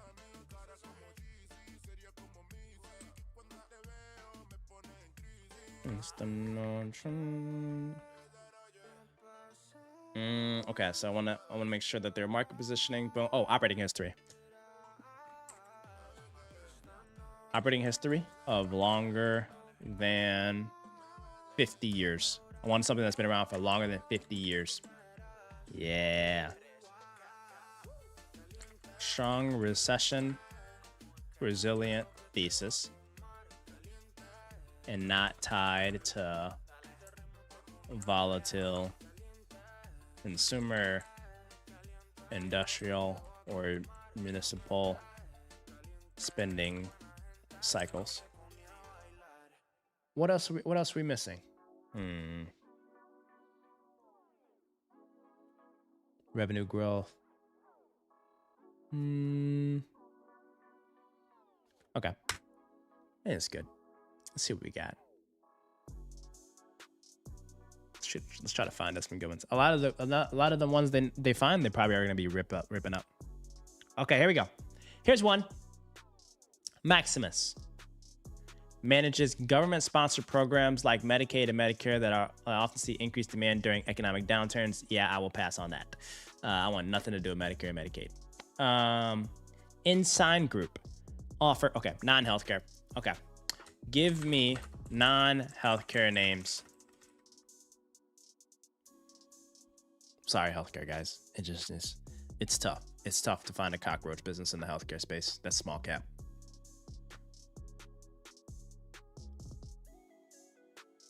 Path Forward, formerly Meta Financial Group, is a leader in the specialized banking as a service. Oh, we forgot free cash flow yield. Also this. They have to also have positive free cash flow, and the business also needs to have a strong return on equity. That'll pass a Warren Buffett smell test.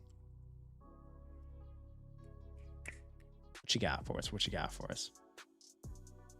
Because Google has all this data. It's just got to clean it up and analyze it, right? So finding companies that maintain 20%.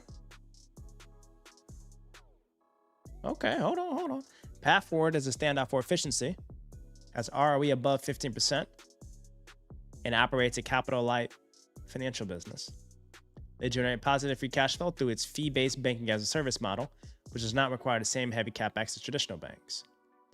It possesses a wide toll bridge moat and prepaid and tax refund payment processing. Oh, wow. They do prepaid and tax refund payment processing. I kind of like that.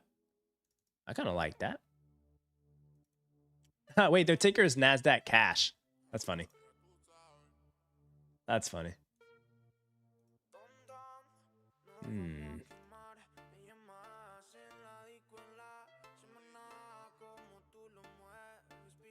still don't know the thesis for this. It's gonna be around for a while, but it's kind of like, it's a boring thesis. Julian Loki? Why would I buy an investment bank?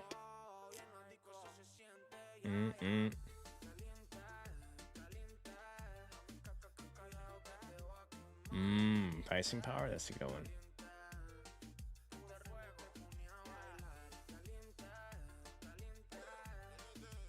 one. No financial sponsors. No banks. Operating companies.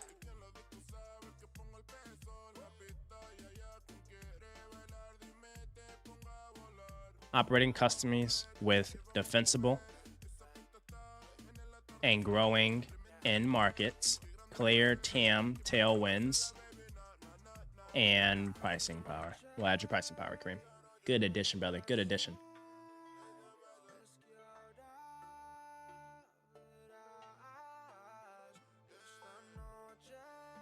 Let's see what we got. Badger Meter, BMI. They manufacture flow measurement and control technologies.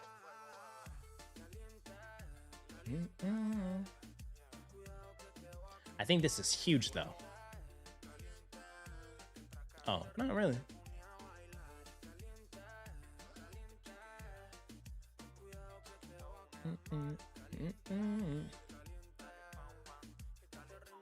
Wow, this stock went on a rip. What happened here? You see this pullback, y'all?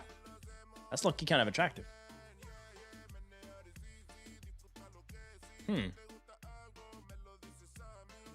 What did they do? Instead of smart water, where utilities are replacing old mechanical meters with high-margin digital sensors and software, this is a non-discretionary spend for cities to prevent revenue loss from leaks.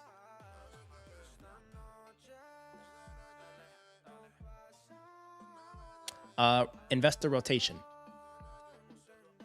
Like investor rotation out of the name into more attractive assets. Because like everything in investing has an opportunity cost.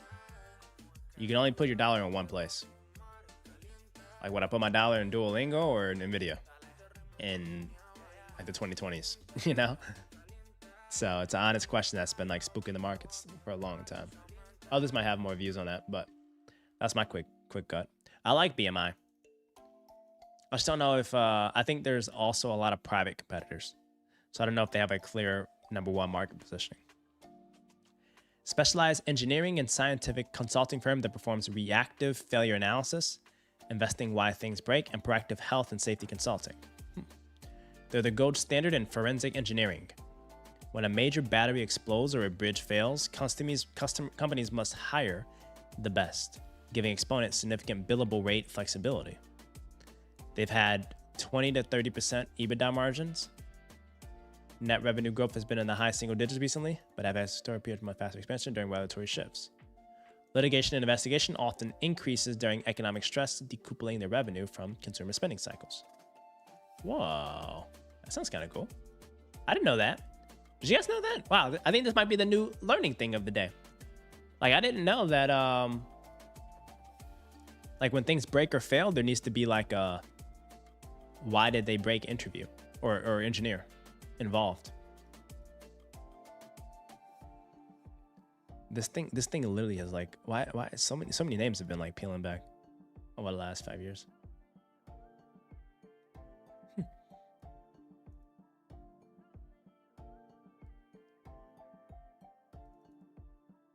Maintain Dome. Qualys. While technically a tech name, Qualys operates as a pure-play infrastructure security provider. It's an older established player in the vulnerability management niche. Founded in 1999, cash machine. It has a massive 47% adjusted EBITDA margin and converted 45% of its revenue into free cash flow. Cybersecurity is now a mandatory utility for businesses, and they have a highly diversified global customer base with no significant competition or concentration. And these are all peeled back significantly. This is low-key good, y'all. It's good that these are like good names that are kind of sticky cockroach-like businesses that have peeled back. Which of these has a cockroach thesis like Alan Meckham's mandate? If none, give me a list of 3 others that fit the criteria.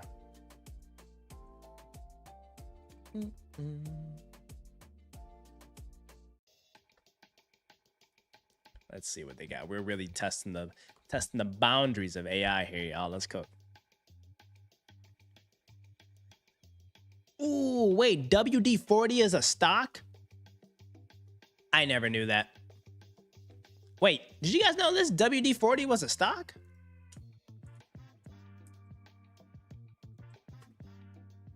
What the heck? I never knew that. What the heck? I learned another thing today. And this year to date, it's up 21%.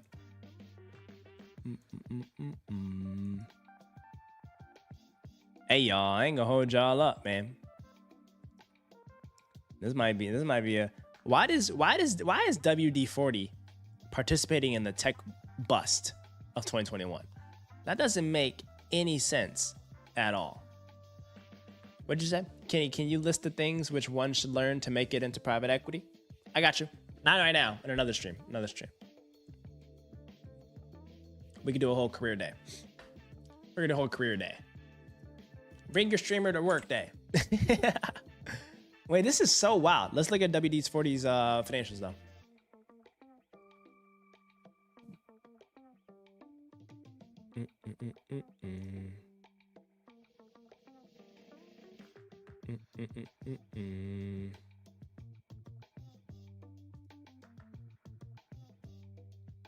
WD-40.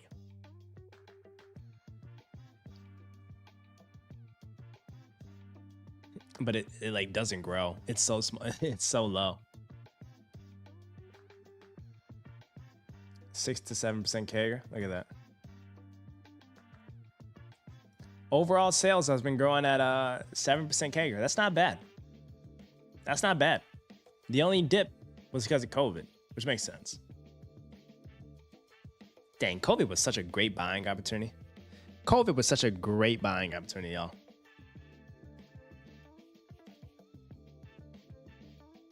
Half of the revenue comes from Americas. Yeah.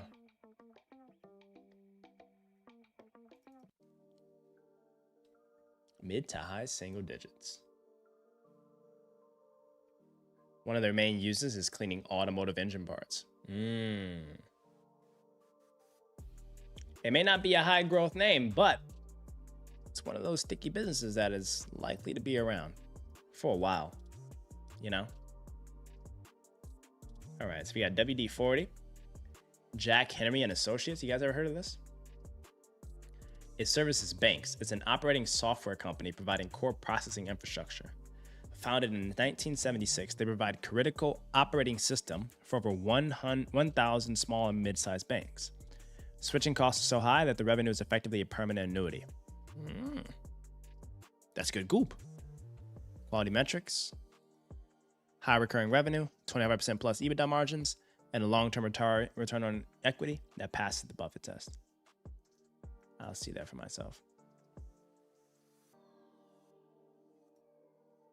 Jack Henry, what you got for us, Top Dog Shredlord?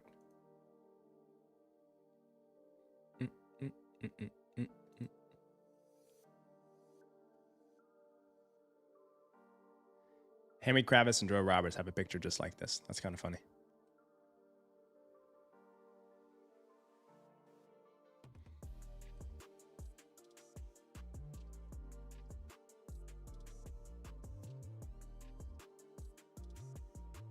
Sizable core market share with room for significant growth. They have 24%. Wow. Chat, they have 24% market share of banks that are over $1 billion. And they have 50% market share of credit unions. Hey, this is a sticky moat.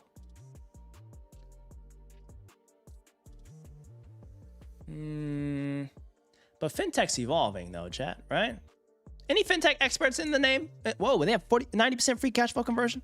Bro, what? 22% return on invested capital, 7% revenue growth. Chat, this looks kind of interesting. What the heck? Paying out dividends, buying back shares, minor capex.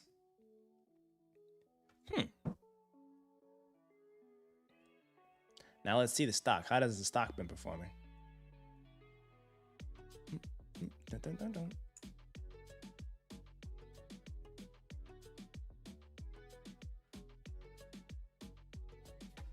Oh, pooped the bed. What is happening here?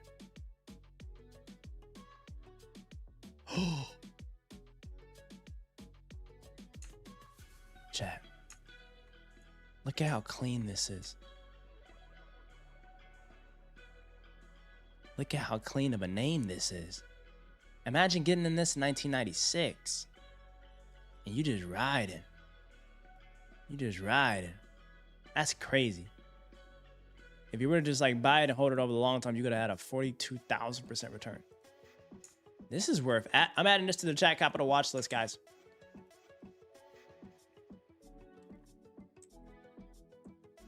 I'm adding this to the Chat Capital watch list.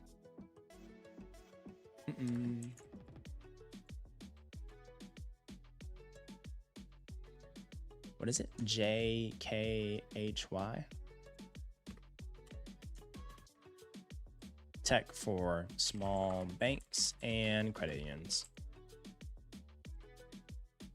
It's interesting, right? Right, XD League? And how you doing, Shvedlord? Good to see you, mate.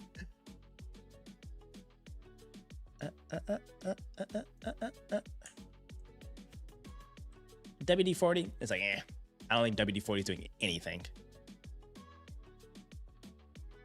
And then MSA Safety, a leader in safety products, breathing apparatus, gas detection for industrial and fire service end markets. They've been around for 112 years. Their products are mandated by law, OSHA and NFPA, meaning their market is not tied to private spending, but legal necessity.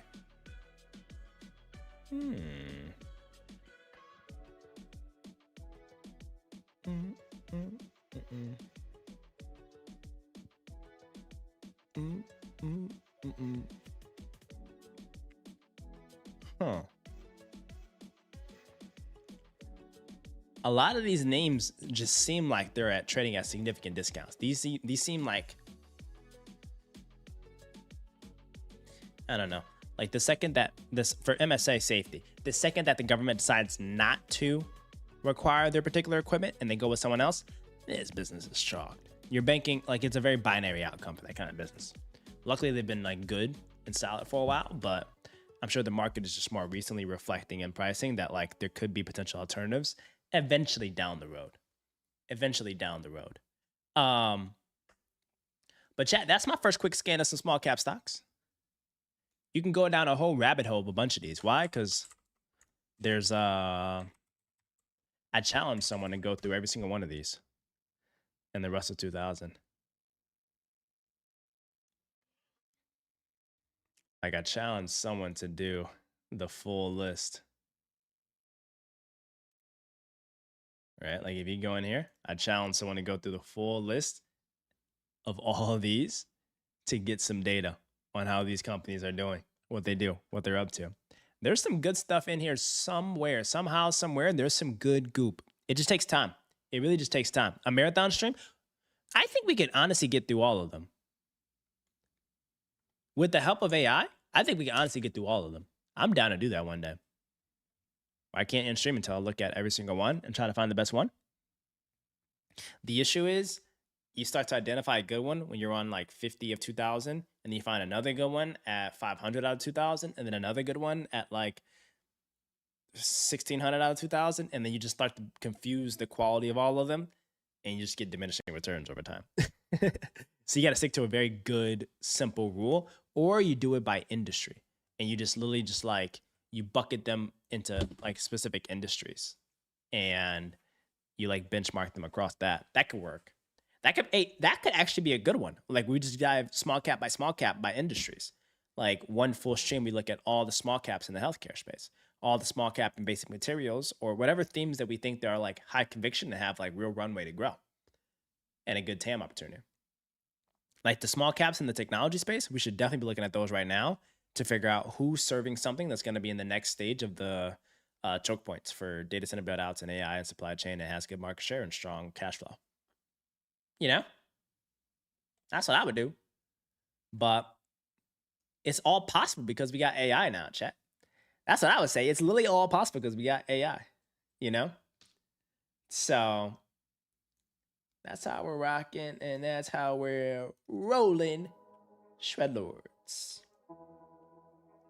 So I'm waiting for Kayvon to give me the full song so we can do that as the outro, but I'll go back to my old regular degular, you know what I'm saying?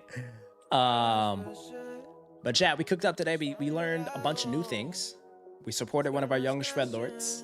I'm gonna give me some ice cream tonight, chat. I'm gonna give you some ice cream tonight, you know? So hopefully you guys all have a fantastic, wonderful evening. Have a beautiful start to the week. Give thanks for everything you guys are accomplishing. And understand that like when your back's against the wall, like folks like me, like Falarin, keep going. So W Falarin in the chat, I appreciate you, legend. All right? I know Top Dog, you show up all the time and we supporting you, bro. You ain't got no backup plan besides making it. So you got this, dog. So everybody else that's out there hustling, building, making smart money moves this week, building things, challenging themselves, learning things, applying to things, get the heck after it with tenacity. Shredlords. Thank you, Gap, for the sub. And I want y'all to just keep pushing. You know what I mean? But do it in a healthy, sustainable manner. We ain't got time for burnouts. We ain't got time to be losing our sauce.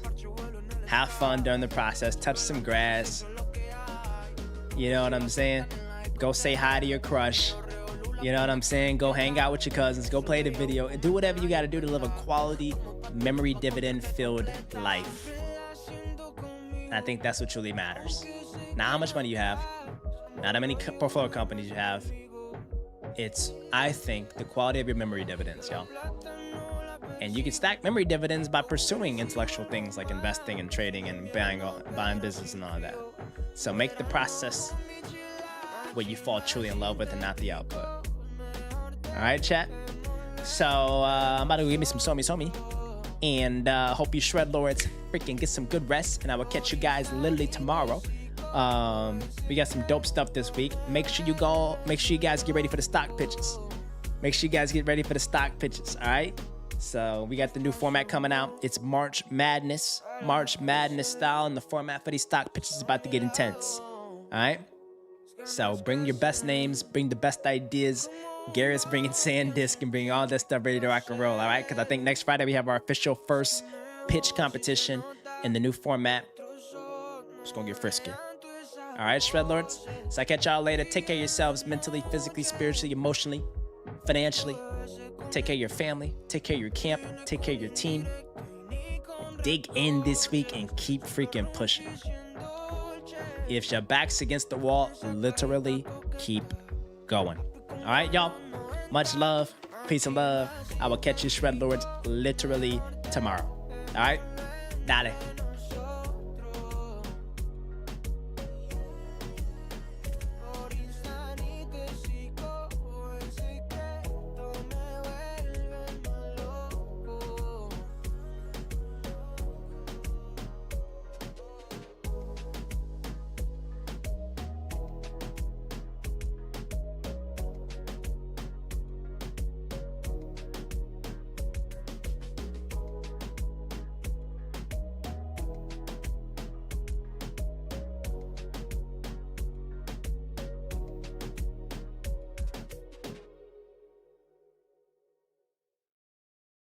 Do you want